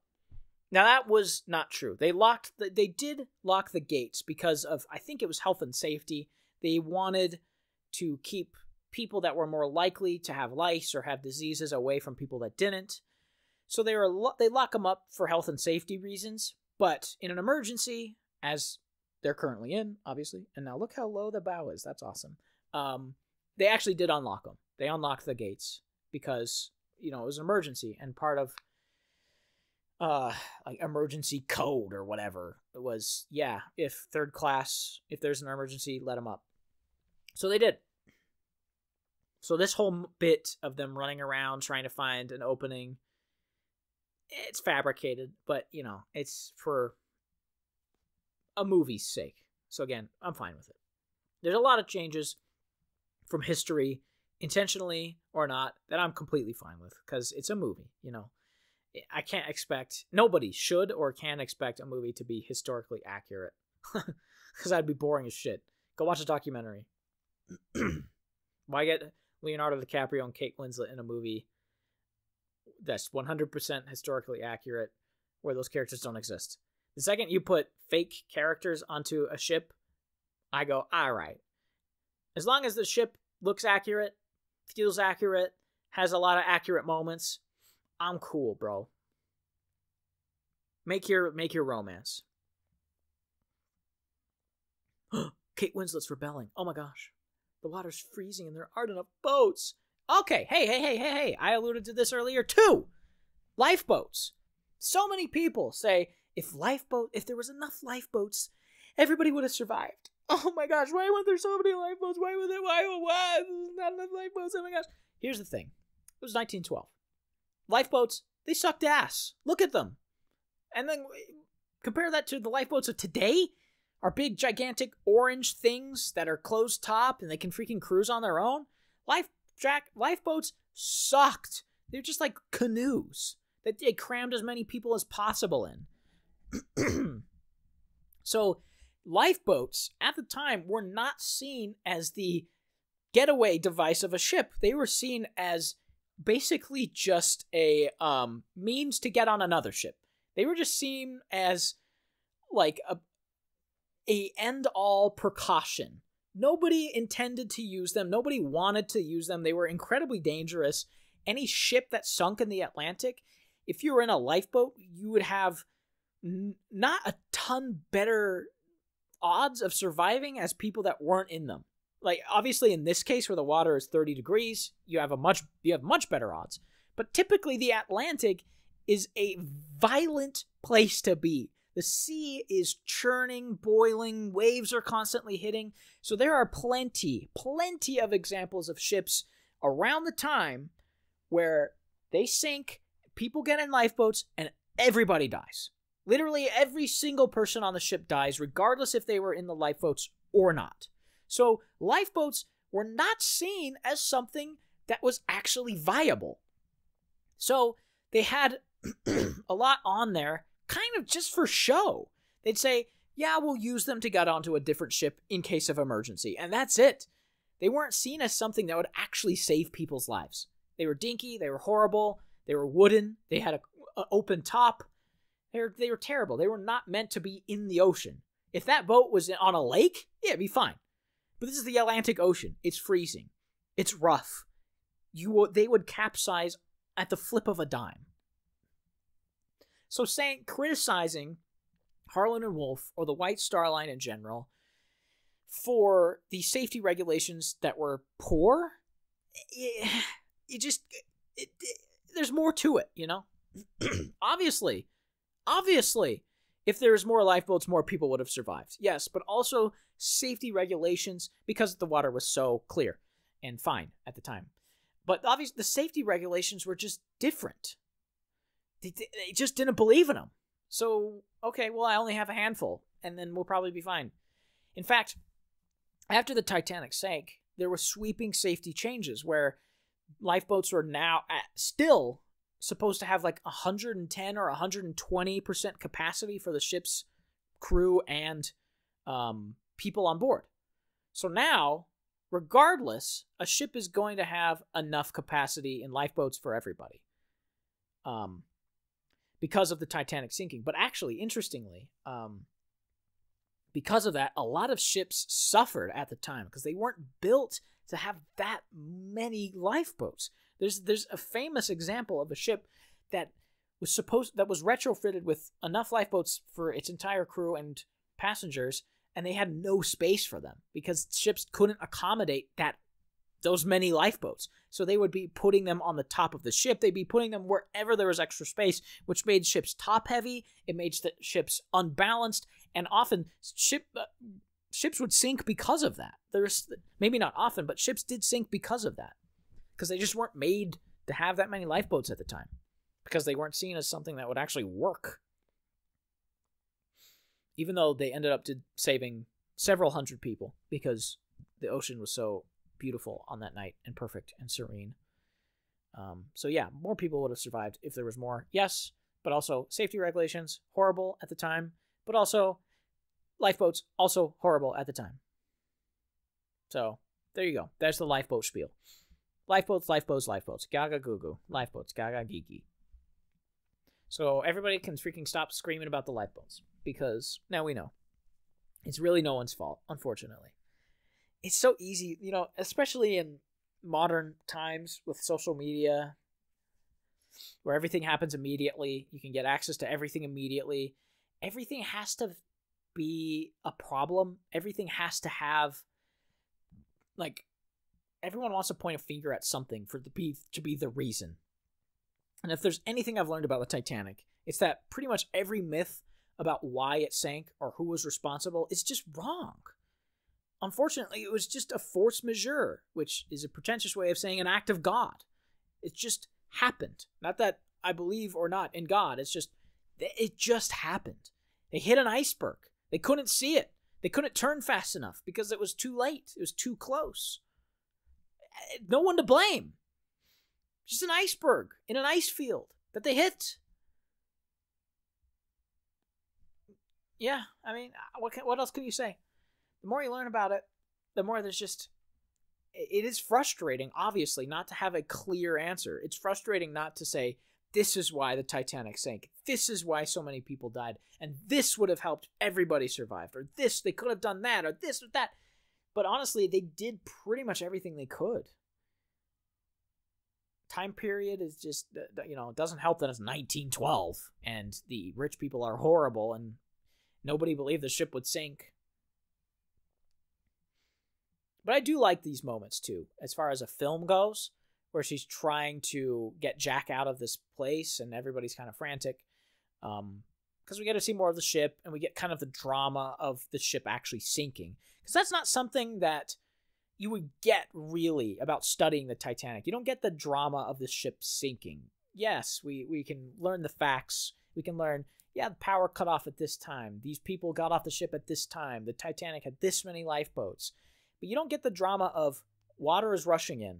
How is that affecting a person? How is that affecting a relationship? And I love that. I love that James Cameron had the balls to do that and had the foresight to actually say, okay, this would be insane. If somebody was running around while this ship was sinking, this could be what it was like. And it could be really scary and horrible. And it gives the audience that sense of fear and anxiety. Now, that's a little silly where she's punching the guy, but, it's fine.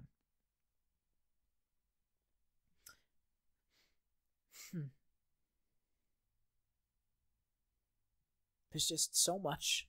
That's why I love the Titanic so much, because I think I'm really kind of naturally drawn towards gray area stuff, and the Titanic is all about it, which I love.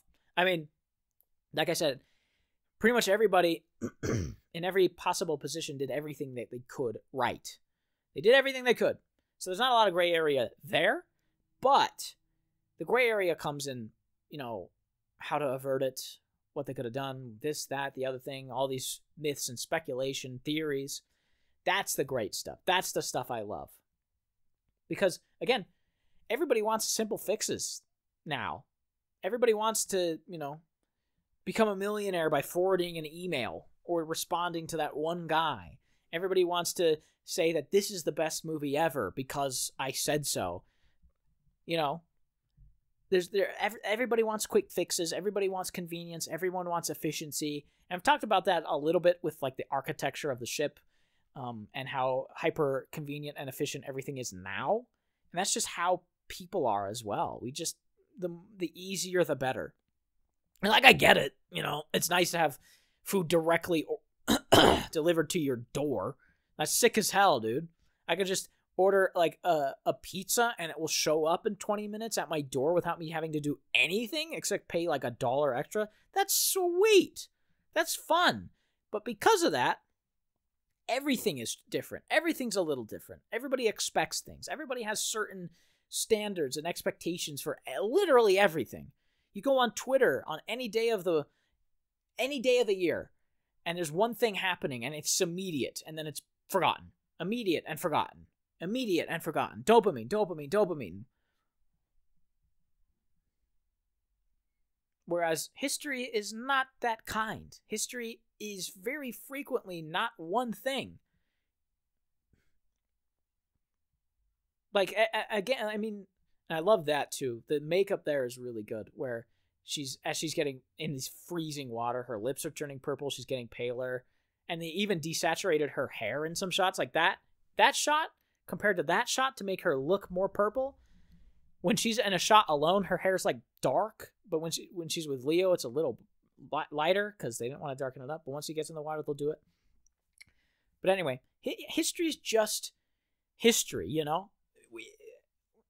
Everybody wants to solve. Like, we all want to know who the Zodiac Killer is, and we kind of know who it was. We kind of do.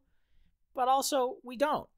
And that's fine. It's frustrating to some people, but I kind of like the mystery of things. I like when things aren't so clear. And I think that's why I dislike some of those scenes that I've talked about that I dislike, where things are laid on a little thick, because I like subtlety. I like when we can bring our own thoughts to something. When we can, and that's another problem with like YouTube, especially with theory culture. That's just a theory, a game theory. Why does everything have to be a theory? Why does everything have to, like, I saw somebody saying, oh, wow, look at this Mario movie screenshot. There's a small, medium, and large size, but they thought that it was the M and the L were Mario and Luigi, and the S was some unknown third brother. Theory culture has ruined our lives. That's just small, medium, and large, dude. Well, you're looking into something that has no meaning, except it's a large pizza. Now, obviously, there's plenty of places that you can look for meaning where there might not be any, and you might be able to pull out some meaning, but when there's pizza boxes on a wall, and you say, oh, is there a secret third Mario brother? We've gone a step too far.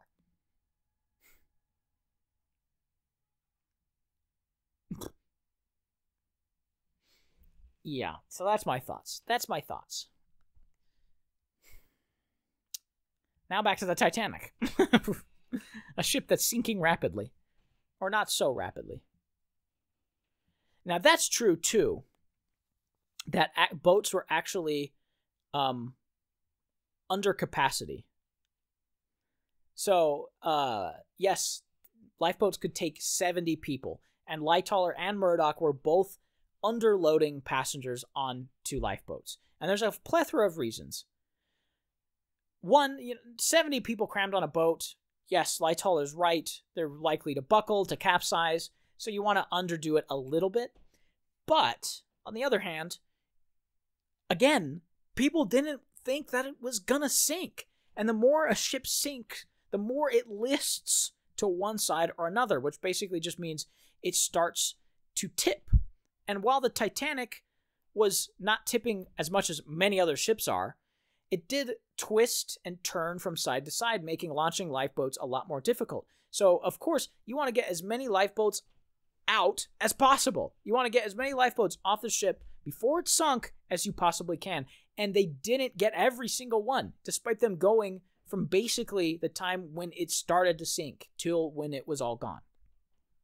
So yeah, some of them were under capacity because of that. Because people didn't believe, or people just, they just launched them to get them off so that they could launch the next one. And after a lot of the lifeboats were launched, a lot of third class started showing up out of the blue. Apparently there's like a rush of mass of people, like just a disgusting amount of people just showed up, even though Lightoller and Murdoch thought that all the women and children were gone at some point. There was a certain point when they believed that all the women and children were off the boat. And then suddenly this just swarm of people show up and there's hundreds more women and children.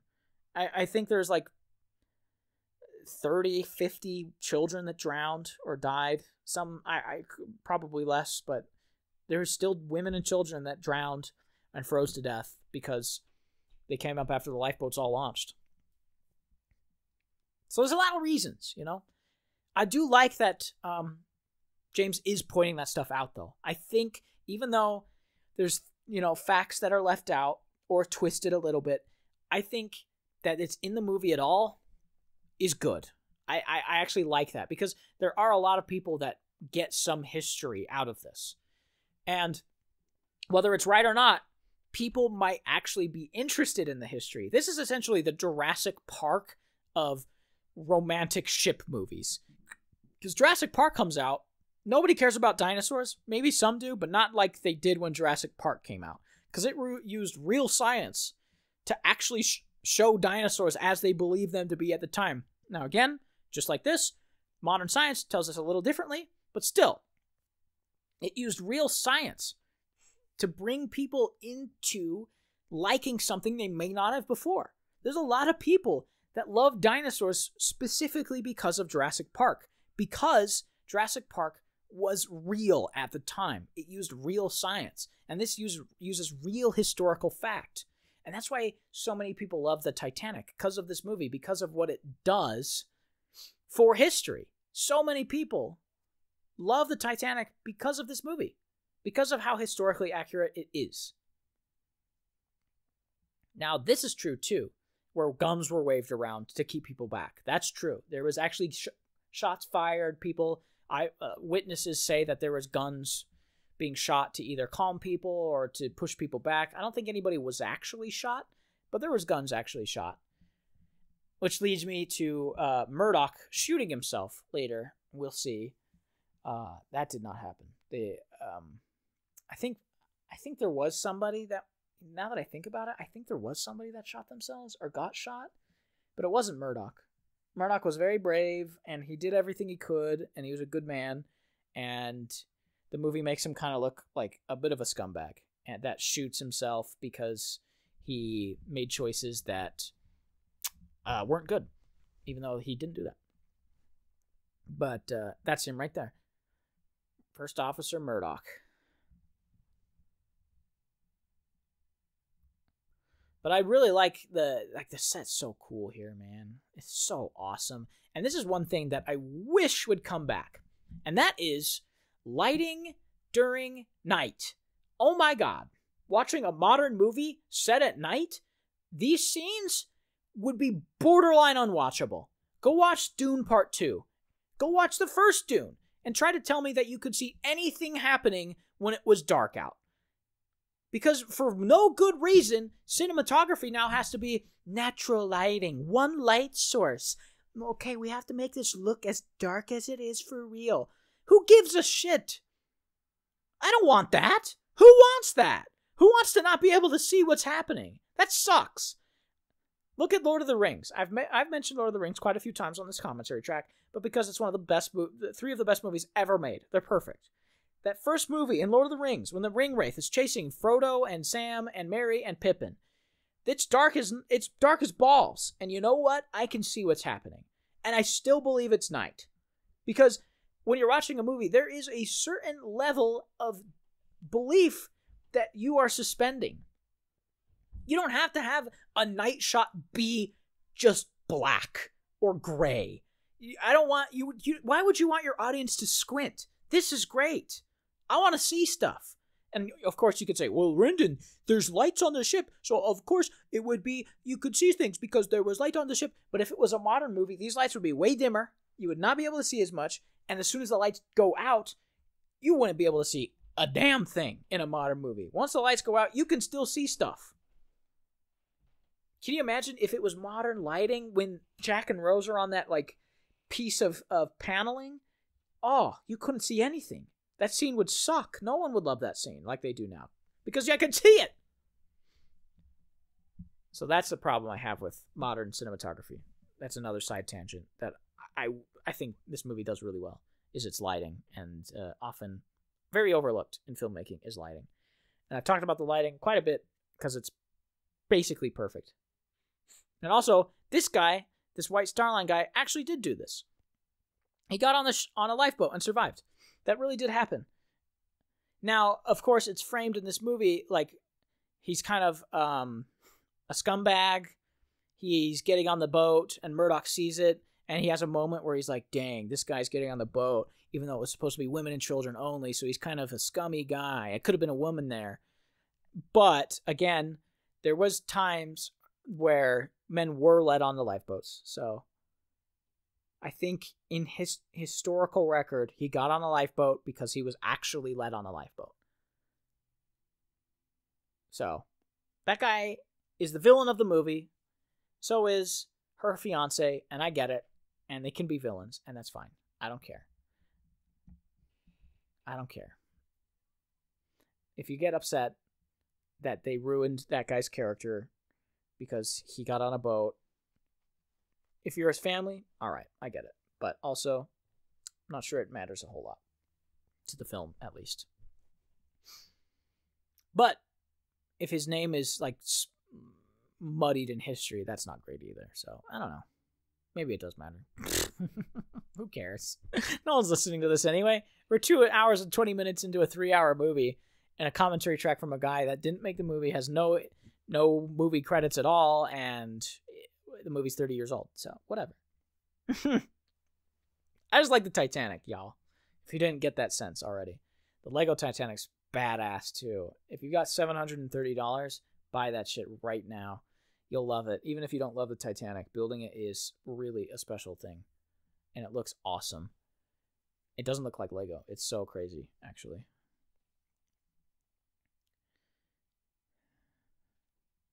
But I talked a lot about how it takes a long time to set these characters up so that we can get that payoff of them actually being in a relationship.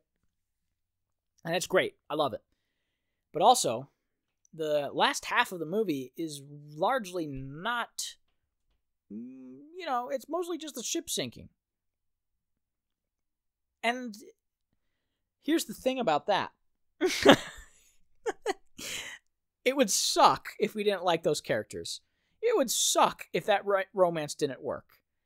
Can you imagine a 3-hour and 15-minute movie where the romance is not interesting?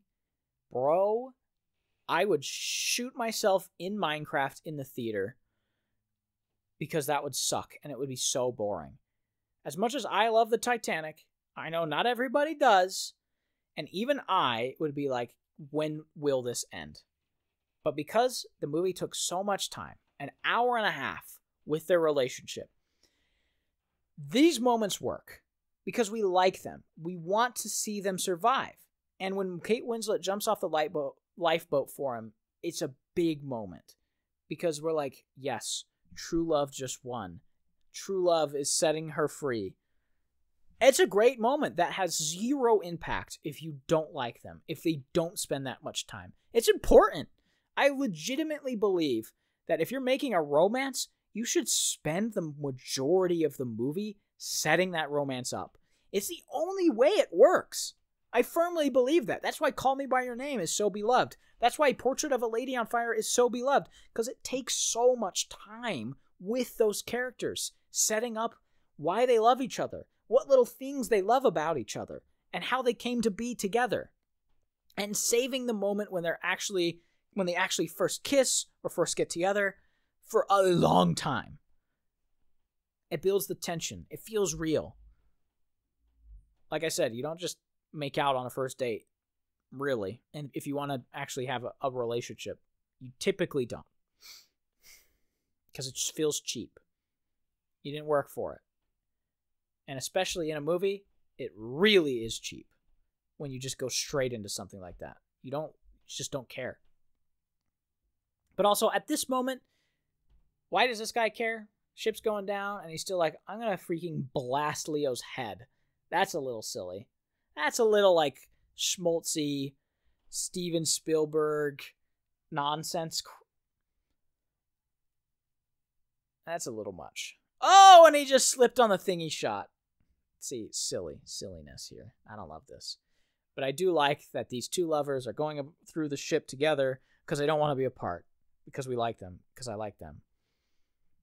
And now having him push them deeper in the ship does have some story significance.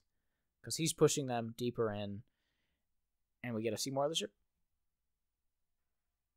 And he's a terrible shot. Because he's slipping around. And he's an evil, rich asshole. Whoa! And look, now they're back at the church. And because we spent so much time in these locations in the first half, we know where they are. We have a pretty good sense of the ship. Because we saw them running around in the ship. We know where this is. Hey, look. We know where this is. We've been there. That's the freaking, they had their freaking general conference there. Hey, look, it's the grand staircase. We've been there. That's important too. That's really important, actually. If they just were running around in places we've never seen before, like we've never seen before, yes. But if they were just running around in places we've never seen before, we might just be like, disconnected, meh. Where is this? I don't know what's happening. But because, hey, we've been there. We've been in this place. We've been in this first-class dining room. We've been there. We've seen them there. Now it has some resonance. And there's this little kid he's got to save. Oh my gosh. Even though those doors are about to explode with water. Watch out, kid. Watch out. You're going to have a huge amount of water come crashing down on your freaking face, dude. Get out of there. See, this would be kind of miserable, too. Just be running around in water all the time. But James Cameron is a bit of a crazy person. He shot The Abyss in these gigantic tanks of water, underwater. And everybody was... Okay, dude, chill out. And everybody was miserable because James Cameron is a perfectionist. But man, does it hold up. It's timeless because of that. Oh my gosh, this water. And I'll bet because he's a crazy person, that water was probably cold too. Maybe not 30 degrees cold, but probably pretty cold. And I think they visual effects their faces onto those actors, and it does not look that good. I could be wrong, but that looked weird. It's the first time I saw that, but that looked weird there. Oh my gosh, a still closed gate. Probably wouldn't be the case, but whatever. It's fine. At this point in the movie, there's so much we've talked about. There's so much that I've embarrassed myself over that there's not a ton more. We'll talk about the ship sinking. We'll talk about when it actually breaks up. There's some things there, but right now, it's pretty straightforward. We've talked about a lot of this stuff already. It's pretty straightforward. And the filmmaking, still very good. Obviously, it's James Cameron. And he's creating these moments of dread and panic and terror. That's really good stuff. Anybody that's complaining about this type of stuff, it wouldn't be locked. It's a freaking weenie hut, dude. But the chances of a guy also running there and being in the exact position, what are the chances in a giant ship like that? Beats the frick out of me. And then he just books it out of there. Weenie hut, dude. There's 5 keys, bro. What are you panicking about? It's not even waist high. Oh, he dropped them, and now he's out of there. Sorry, I dropped the keys. Oh, what a weenie. Simply, that would not be me. Then it kind of brings up an interesting thought process here. Not really related to the movie, but how would you react in this situation? Everybody says fight or flight or freeze. But legitimately, how would you react here? Like, if you were in Lightoller or Murdoch's position, lowering the lifeboats, what would you do? Like, how would you handle the situation? If you were that guy right there who dropped the keys, what would you do? Would you get down and try and grab the keys and help them? Would you be panicked? Would you not be? It's kind of an interesting thought process. It's an interesting thought experiment to think about. It's because these types of situations, most people are just not going to find themselves in. Like, the average human being is not going to be in a situation where they have to are in life-threatening situations like this. So it's interesting to think of how you would react and how you would actually react. Because most people think they'd react one way and would probably not do that. Everybody wants to be brave and cool and help those guys, but would you? Would you not try and sneak your way onto a lifeboat? Would you not try and save your own skin and maybe put others' lives at risk? I don't know. And that's kind of what happens here with like this mass panic here. All these people are trying to save themselves. Would you do that? I don't know. But now we're getting really down to it. The ship is nearly sunk. It's in deep shit at this point. The bow is almost completely filled with water. The stern starting to rise out of the ocean with its massive 3 propellers that are basically small houses in their scale. And yet still people say they were too small for some reason. And this is where I like kind of steering historical accuracy. This guy where he's like pretending to have a child to get on a ship. Or dress up as a woman. You could maybe do that. I don't know if that's true or not. I don't really have any thought about this. Your money can't save you. That's a good moment. I do like that moment. That's like the best line that Murdoch has in this movie. But he does gun this guy down, which I'm not sure he did. I don't think he did. He guns that guy down. And then because he's like, oh shit, I just killed people. Now I'm going to shoot myself. Yeah, it didn't happen. And it kind of frames him in a bad light. It also frames Lightoller in a bad light a little bit. Where it makes it seem like he's the only one launching lifeboats with only like 12 people in it. And he maybe helped kill people because he could have had more in the lifeboats. Not true. So, I don't know. It's interesting. It's really, really interesting to think about things historically and then see how they're depicted, because it just makes you think. It frames things differently, and in my opinion, it makes you think about how or why the decisions were made. Now, again, like the carpet in the first class dining room, that decision was made just because they thought it was accurate. There's not much to think about there. But in terms of the theory culture, that's just a theory. I like thinking about why different decisions were made. Like for story purposes or directing purposes, why were the decisions made? Now, I'm not going to be the guy that's like, ooh, this theory is more accurate, so if you don't think that, then you're stupid. No, I've said a lot of stuff about how, historical record says this or it's factually that. We don't know. Obviously, like Mr. Andrews here in this room, fixing that clock, looking like he's out of spirits, is speculated to be inaccurate.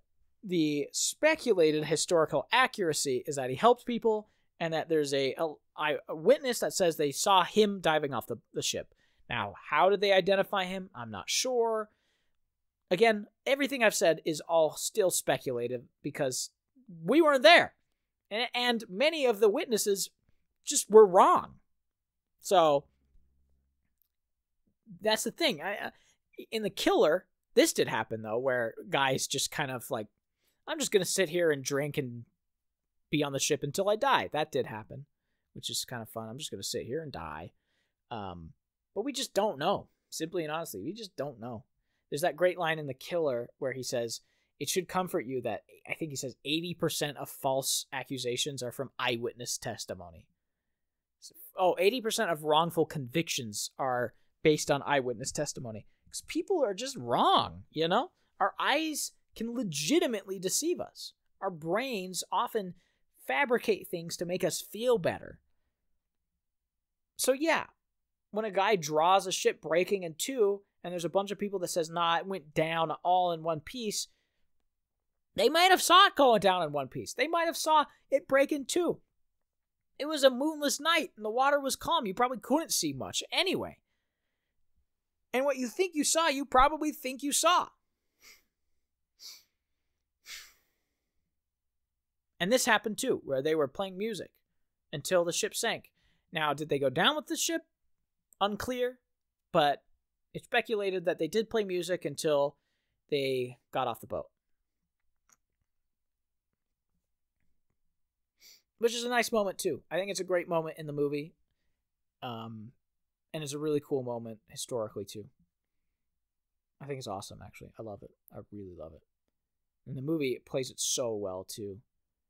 I think this really can tiptoe the line between being overly serious and at times a little bit too comedic. But moments like that, I think, are perfect. And the moments with the captain here, I think, are perfectly done. I think you can have two things happening at once. I think you can have drama and comedy simultaneous. But these two characters here, witness say that they jumped off the boat. They didn't sit in the ship and just die or succumb to their fate. It does paint them as like captain goes down with the ship, and that's kind of noble. So I'm cool with it. People were dying in their cabin, I'm sure, yeah. This sad though that the kids are just gonna let the kids drown. I mean, it's tough. It's a tough reality. A lot of people die. A lot of them are kids. And I think it is moments like this as well. Where's that light coming from also? But I think it's moments like that as well that really paints the tragedy of this vessel. These people. So many people. Like, you need to have little moments like that of this mother putting her kids to bed and knowing that they're going to die. Knowing that they're going to drown or freeze to death. That's a tragic moment.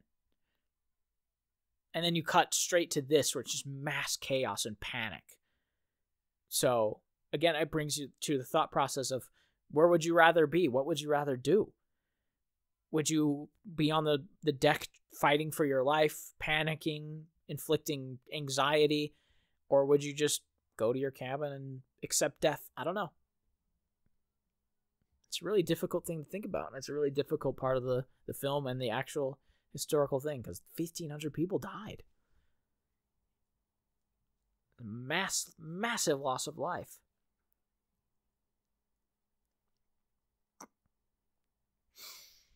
Not to bring the mood down or anything. Yeah. It's just brutal, bro. It's just brutal. But it's just so well done. It's so well done. It hits exactly the notes it needs to at the exact moment it needs to. And James Cameron's so smart with his editing choices. Like I said, going from that moment of this kid being put to sleep, put to bed by his mom, straight to this mass panic. And then this bit of mass panic cutting to the guy sitting and accepting his fate, watching the water come closer to him, then cutting back to the people fighting. It's just like flawless film editing. Ah, man. I really can't say much more good about this. I've said a couple pieces of things I don't love, but man, it's great. And the captain here, going down with his ship, probably not accurate to what he did, but noble enough, I suppose, for this movie. So there goes the bow. The bow is going down. Oh no, the lifeboat's overturning. There was a lot of lifeboats that overturned and some people clung on them. Also true. Excuse me, I'm tired. And there it is. There is our high degree of, whatchamacallit, angle where the ship is raising out of the ocean. And honestly, it probably didn't get too much higher than that. Where it is right now, the forces that are being exerted on the middle of the ship are probably extreme. Crazy extreme. One half is submerged and completely full of water, and the other half not at all and completely dry. There's got to be some insane forces. And this is cool too. Like, they actually did this. They had this amazing set, amazing grand staircase, and then they just destroyed the skylight, shot water through it, had all these extras falling around. That scene is great. I'll point it out exactly when it happens. I think it's right here. I think this is the scene. Because, yeah, look at all these people. Oh my gosh, water. Oh my gosh, it's so cold. My biggest fear is water. I'm going to be... Oh, sucked in. Oh my gosh. Oh my god. I love that. That's fun too. But the skylight breaking is a great moment, I think. It's really cool. And it's super impressive that they did it for real. I want more movies to do that. I want more movies to be real. I want more movies to have sets like this. I want more movies to be impressive. I want more movies to be grand, extravagant. But it's just modern times. I've talked about modern times compared to this, but it's just true now. It's just a different time, man. They were grand. The movie, it's so interesting to look at the movie itself compared to and the boiler falling too. Widely speculated to not fall when it did right there, but it's fine. The movie itself is a grand spectacle, and the ship itself a grand spectacle. They go hand in hand, but also this is a different era of filmmaking. It was before digital effects overran Hollywood, and I've talked about the difference between old and new blockbusters, and frequently there is a lot of similarities between the two. This is when the skylight breaks, which is great. Look how cool that is. There's a lot of similarities between old and new blockbusters. Namely, you have a lot of sequels, you have a lot of remakes, you have a lot of things, IPs that people know. So yeah, blockbusters back then, frequently, pretty similar to how blockbusters are made now. But there isn't like that. Wow, look at that shot with the rudder coming out of the ocean there. It's an actual model. It looks amazing still. Like, look how impressive that is. That would have been a visual effect. That would be a visual effect now. Not that it's necessarily bad, but it doesn't age as well. Models, ships, sets, these extravagant, large-scale sets, these great-looking rooms, they age well because they're real. Like that, these people are clinging onto actual balconies. They're trying to climb up actual decks. That's different than having a, 1x4 room on a green screen or a tiny little rail that people are holding on to and it falling towards nothing. Obviously in that shot when they're actually plummeting towards the ocean, it's a green screen, but like that's an actual model rising out of the water. They actually sunk models of the ship. That priest right there is actually holding on to something. It is different. I want to get back to extravagance. That if you're taking anything away from this commentary track, let's get out of our minimalism bullshit. Let's get out of the reliance on convenience, namely visual effects in the modern blockbuster era. Let's get back to making things a little bit more hard than maybe they should be. Because I think really interesting stuff comes from that. I think hard work and difficulty brings out something valuable. And we're missing it. We really are. Our phones are killing us. Joe Biden, Donald Trump, those freaking liberals, those conservatives, bro. It's freaking propaganda. That's a cool shot. The lady with the flowing dress. That's beautiful, actually. It's kind of stunning in its own way. Oh, no, the plates. Rah! Look at the angle. It's so extreme. Oh, my God. Even if James Cameron knew that the angle of the ship would in no way would get that high, I'm not convinced he wouldn't still make it do that. Because it's freaking awesome. It's dramatic and it's cool. And watching people freaking fly down like that is sweet as hell. Ah! See, that's awesome. Whee! And then they fall under the water. And then when people fall off and hit the gigantic propellers and bounce off, that's sick as fuck, dude. I'd still do it. Why not? Who cares about historical accuracy? Make it go at like a 90-degree angle for all like, bing! See, that's awesome. Yeah, right off the propeller, and he windmills into the water. Couldn't do that at a 20-degree angle, could ya? Maybe you could. No, you probably couldn't. Maybe. I don't know. But also, a lot of the people actually watching the ship, probably, some of them just weren't. They didn't want to look at it. They were like, I don't want to see it. And I think the lights went out a little bit sooner than this. I could be mistaken on that. That's just like me thinking out loud here. But that's also true, where this White Star Line guy, I think he testified that he just couldn't watch the ship go down. So he didn't watch it. It's like his baby. Oh, and that guy got electrocuted. There goes because the guy got electrocuted, that destroyed the power. I don't think that's true. But it's dramatic, and it's fun. So now we're getting breakage at that angle? Oh, there's the bodyguard guy.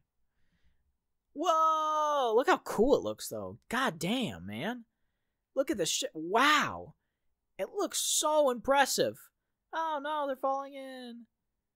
Like, Ghostbusters made a set of an entire street. Titanic made a set of a literal ship. Where is this level of filmmaking today? Look how sick that looks. I mean, you can, at some angles, like that shot, you could tell it's a miniature because I think it fell a little too fast. But, hey, who cares? It looks awesome. And it still holds up.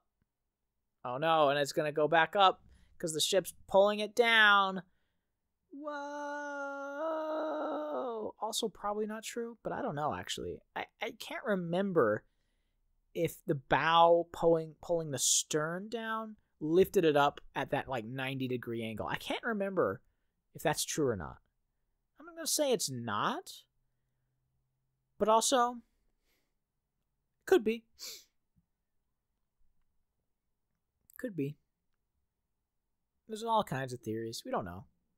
We just have some good ideas. Modern technology's given us good ideas. That's about it.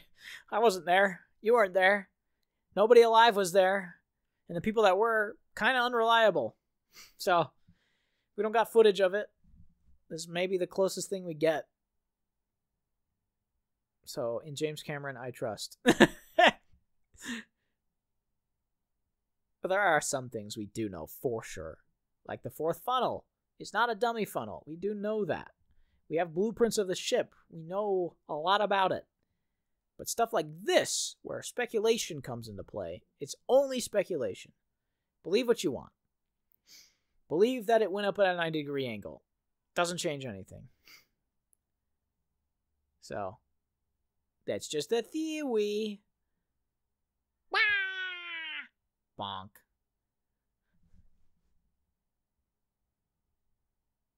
Everybody's gonna die. But this would be kind of cool, though. If you're, I mean, not cool, obviously. You're going towards freezing water and you're likely to die. But being on the back of the ship that's plummeting towards it, it'd be terrifying, actually. Now that I think about it, it would not be cool at all. It'd be freaking the scariest thing ever.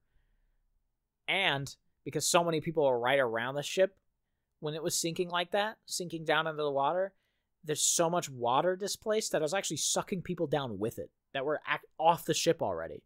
They jump off into the water, and then the ship went down, and it sucked them down with it because it was moving so much water. The water was rushing to fill the gap, and it was sucking people down, which would be the worst, actually. That may have been the worst thing to happen to me ever if I was one of those guys. Oh, I got off the ship? Oh, no, I'm getting dragged underwater with it. Okay, might as well commit Minecraft. The worst thing ever. But also, plummeting into the depths of this frigid water while knowing you're gonna die, still pretty bad. That's a cool shot, though. Titanic, Liverpool going down. Take a deep breath, everyone. Whoa. Okay, hold your breath. Hold your breath. We're underwater. See, now it's sucking people down. What can you do? Oh my gosh, I'm being sucked down. You have to freaking paddle your heart out just to stay put. Underwater. Being dragged away. Yep. That's cool. That's great.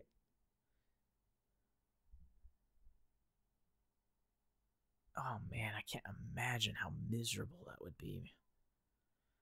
And so many people, I would have to believe that there's so many people in that water thrashing for their lives that people were drowning other people. There's no way that that couldn't be the case. Like, it had to. That's one of the things that they tell you if you're trying to rescue people underwater or that are like floating, to not go and grab them because they will push you under and drown you. I'm sure that's happening. I'm sure that happened to dozens, if not maybe hundreds of people just drowned each other. Again, like that. Yeah, see? Great. Awesome. Now, here's some interesting facts about the Titanic currently, and these are facts. The Titanic, obviously, more than a mile underwater, at the bottom of the ocean. Not in great shape. The stern, destroyed. The bow, pretty good. But there's a lot of things at the bottom of the ocean that are intact. There's a lot of things. At that pressure, the Titan sub implodes. And yet, there are actual bottles of wine at the bottom of the ocean from the Titanic still intact that you could reasonably bring to the surface and drink. That's crazy to me. There are other bottles of alcohol or whatever that are imploded or destroyed because they weren't vacuum tight. They had air pockets. Wine doesn't. Wine is sealed vacuum tight. It's corked in a way that it's fine. You could bring one up, and that's crazy. Now, we'll get back to this in a minute because here's another iconic moment that so many people are annoying about, where she gets on this panel and everyone's like, Jack could have fit on there. Jack could have. Yeah, he could have. You're right. There is space for him. But look at what just happened. Did you forget that he tried right there? And you know what happened? The damn thing capsized. He couldn't get on that. Two people could not get on that. Yes, they could fit on it, but they couldn't get on it because it would be too much weight. One side or another, it'd flip over. Absolutely. You could not get on that. I'm sorry. This is a matter of historic fact. This is historically accurate. Leonardo DiCaprio in 1912 with Kate Winslet could not get on that door. Not a chance. In 1912. In 2024, also couldn't do it. So get off my balls, bro. But back to the debris field, which is super interesting. Despite the massive loss of life, you'll find absolutely no sign of life. No bones, no nothing. Everything is ground up or destroyed or gone.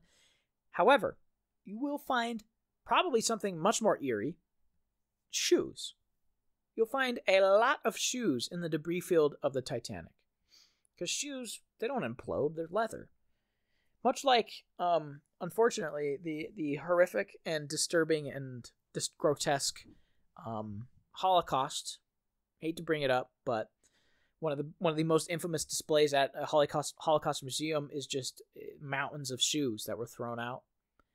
And it's similar on the bottom of the ocean with the Titanic. There's just shoes everywhere. For whatever reason, shoes just kind of mark tragedy. It's horrible. It's really, really horrible.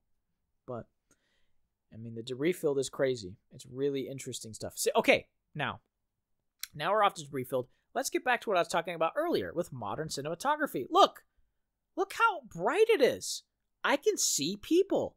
Oh my gosh. Yes, he has a flashlight right now. But those characters earlier, in that last scene with Rose's mom, They didn't have flashlights. Look at this. This guy that's frozen with the whistle. That shit is bright.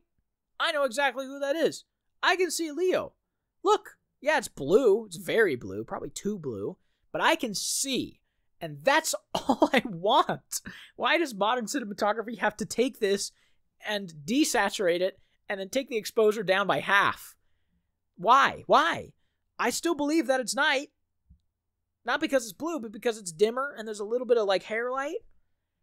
It's nighttime. Okay, I believe it, but I can see it. Why? What? How did we get away from this type of lighting? This is Academy Award winning lighting and cinematography here. And yet now for some reason we want this to be dark? Get out of here, bro. There is a door somewhere in your house. If you believe that cinematography should be darker because it's more natural, I want you to open that door and go out it and slam it on your own ass, because you are ruining cinematography for me. I hate it. I hate modern lighting. This looks great. This looks awesome. We need more like this, please. God. A movie is a movie, bro. I don't want it to necessarily be natural lighting. There's some instances where it's fine. There's some instances where it works. You know, a horror movie with natural lighting. If it's dark, yo, all right, I'm cool. That spooky, scary skeleton. But if it's Dune, and we're supposed to be seeing Chani and Timothée Chalamet like doing a little sand walk where Chani's teaching him, and it's supposed to be this cool, intimate moment between two people, where we're supposed to be able to learn about their romance, and I can't see what's happening, that's a problem. I saw an IMAX, and I could not tell what was happening. IMAX! That's the optimal way to see it. If I watch it at home, on my screen, like I'm watching Titanic right now, I'd probably want to commit Minecraft. But this looks really good. And this is a tender moment where Jack keels over and freezes to death, just like everybody else. But Rose doesn't, because she's not in the water, even though she is wet and probably going to freeze to death much, much, much, much, much faster than a lifeboat, people, but manages to survive because she gets on some debris, which, oddly enough, nobody else tried to get on.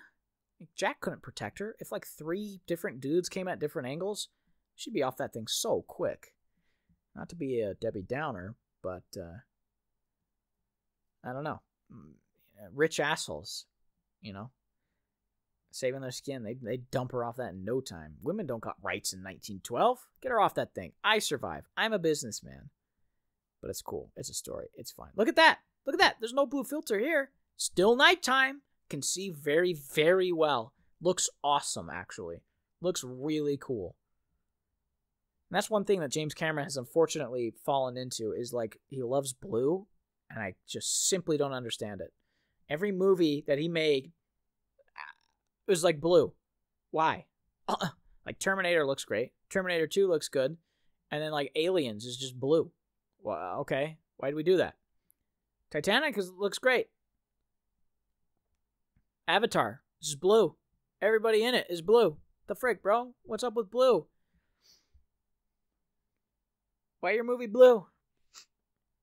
But this is really a haunting, chilling part of the movie that I think is essential to showing this massive loss of life, how everybody's frozen to death, and they're just like kind of pushing through, looking for people that are alive. And there's that lone whistle that Kate Winslet, that they set up earlier with that one guy blowing, that Kate Winslet has to get to. That's some drama, that's some action, and it's awesome. And they're just looking through this massive loss of life, and it's so haunting. And of course, James Cameron has a giant floodlight just out of frame, blasting these actors with light, but it looks good anyway. And look how romantic Jack and Rose. And she has to let Jack go in order to survive. That's cool subtext. And as soon as she lets him go to save herself, he sinks away. That's great stuff. Really great symbolic filmmaking. Love it, love it, love it, love it. And the Milky Way looks like dog shit. Bro, that's a terrible, terrible version of the Milky Way. The Milky Way is so amazing looking, and that is not.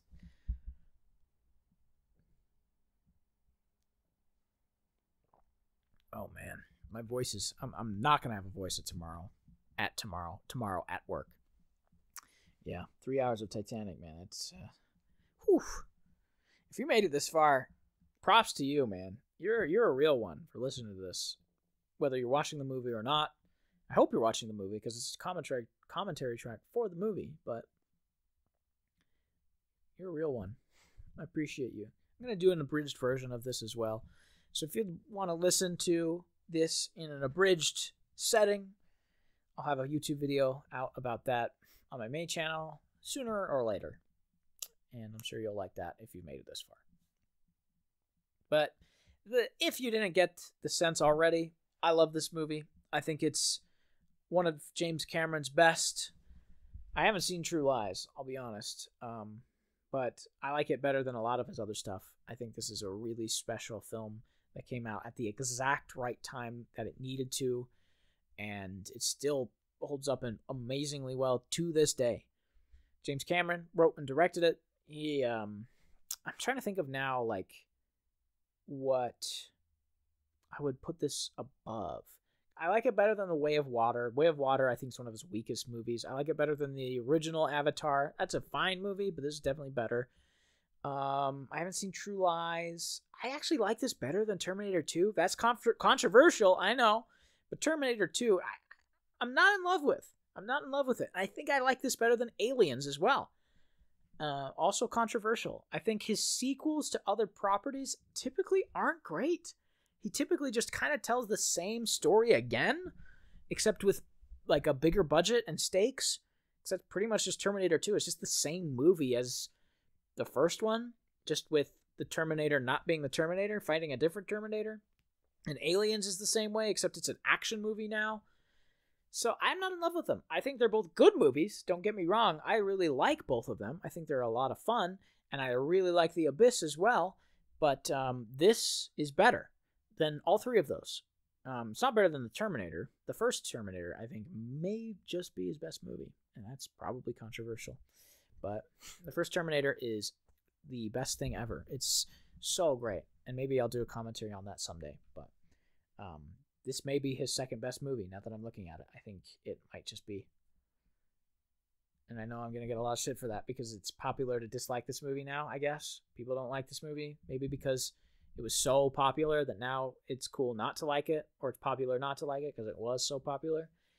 Or maybe it was, like I was saying earlier, where everybody loved Leonardo DiCaprio and now they're letting their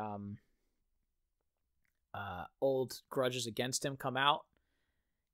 I don't know. But I think this is a fantastic movie that James Cameron absolutely murdered every element of. It's just so great. And I'm glad it's as long as it is. I really am. I think more movies could be over 3 hours. I think more movies have the room to be 3 hours because they leave so much on the table. And like, not just if like a romance could be 3 hours. I legitimately believe that. If you have a good enough story or a good enough spectacle or a good enough shell to contain the story, you can do it 3 hours. I'm fine with that. I think more movies have the room to do it if they just focus on character more. If you focus on character more, you could wring out 3 hours from a lot of things. But the problem is, spectacle is the big thing now. And spectacle only goes so far. You can only have so many things blow up before the audience just wants to die. Like, watching Batman vs. Superman or Man of Steel, the last half of those movies is miserable because it's just nothing but that stuff. And it doesn't do a good job of setting any of it up. The characters you don't like. You have to do characters first. I firmly believe that every single movie ever made, if it was character-oriented, would be better. And Titanic is just that. Yes, it's a movie about Titanic. It's in the title. There's real footage of it in the first part of the movie. That sells the movie. People know Titanic. People want to see footage of it. You sell the movie on the name. But then you make it about two people finding each other. And suddenly it's one of the best movies ever. And it's timeless. If it was just about the Titanic, yeah, probably not. Because there's a lot of other pieces of media about the Titanic. And they're not on this level. Not even close. There's the that 1950s Titanic movie. What's its name? Frick. That's technically more historically accurate in some ways than this. But that one, like I said, I can't even think of its name because it's a long title for one, but there's like tons of other ones too. Titanic. But this one just does something different because it focuses on two people in a relatable and interesting way. And there it is, the Carpathia. I was right. And the captain is a hero because he blasted into this ice field fully knowing the risks, fully knowing that there's an ice field, and saved a lot of people. And he even said that when the sun came up, and they had stopped their ship, obviously, to rescue all these people by the sinking of the Titanic. When the sun came up, it was just, you can't see it here. And I think that does it a disservice, actually. But it was a minefield of icebergs. So they were amazingly lucky to not hit one like the Titanic did. Where I was saying that the Titanic just felt kind of doomed to hit the iceberg, this one was just goaded not to. It was destined to get there. Everything went right for the Carpathia. Everything. Missing the icebergs, getting the radio transmissions, full steam ahead, despite not believing it at first. Everything was right. So, cool stuff. Carpathia is great. Carpathia is really interesting. We're in New York now. Swagger Mario, dude. There's so many cool ships in history. If you love the Titanic, there's some really other great, interesting stories about other ships. Rose Dawson. Lame. That's freaking Rey Skywalker of this movie, Rose Dawson. But there's some really interesting ships with really interesting stories that still need to be told, I think. That still can be told. Like the, what's it freaking, not Lithuania. The ship that was sunk that ultimately was a big reason why America got involved in a world war. I think it starts with an L. But there's some really classic ships. The Titanic, obviously, is the big one. But I think you could tell the story of the Britannic easily with the way it was sunk. I think you could tell the story of the Olympic easily. There's so many great ships in history. And if you love the Titanic, go look at some of those stories. I think you'll really enjoy them too. Obviously, this one's special, but look at that footage, man. Wow. And I love that the lights slowly dim and the ship's left in darkness as the movie concludes. Oh, wow. Great filmmaking, man. And then we get back to modern times again as the kind of story of Titanic is now concluded. And now we have to wrap up this story because they are different stories. And we have to tell a different story here. And the characters have to evolve in a different way than the actual Titanic movie. Because it's like a movie within a movie here. Yeah, see, here we go. This is like James Cameron talking to the audience almost. 3 years I've been looking for I've thought of nothing but the Titanic. But now I've let it in. And he's different. And I think that's actually James Cameron's wife. I think he met her on this movie and married her. I think that's her. I believe he was married to somebody else, and now he married her because of this. I can't be sure, but I think that's true. And then this is a fun moment where she goes to the stern of the ship and does the Jack make me fly bit again, but on a modern piece of technology. I was gonna say piece of shit, but it's not a piece of shit. It's a cool ship. I haven't done this in 100 years, and I'm going to do it now. Look at this is interesting. That's kind of a weird effect that was just happening behind her. The ship isn't a visual effect. So when he focuses to the grandma, it focuses on her, and it blurs the ship. But the stars are a visual effect. It's a sky replacement because it's just black. Like film has a difficult time picking up sky. And so the sky wasn't blurred. There's no bokeh on the sky. That was interesting, actually. And she still has the diamond. The heart of the ocean. The dollar store trinket. Because it was in Jack's pocket, and she can move on, I guess. Throw it away. Even though I imagine she'd already moved on. But now she can really move on because she found a picture of her tatas. Whee! Bonk. I don't know, that diamond looks so cheap to me. Grandma. I think she got an Academy Award nomination for this. I think I've already said that as well. I've probably reiterated or said the same type of thing multiple times. Oh, look, she became a pilot because she freed herself from the bonds of being a first-class citizen. Wow. Oh my gosh. She was on an elephant and was a pilot. She did so much because the Titanic changed her life. Oh, she rode a horse. I've ridden a horse. That ain't nothing. I haven't ridden a horse in front of a freaking loop-de-loop roller coaster, though. That looked cool. Oh, Grandma.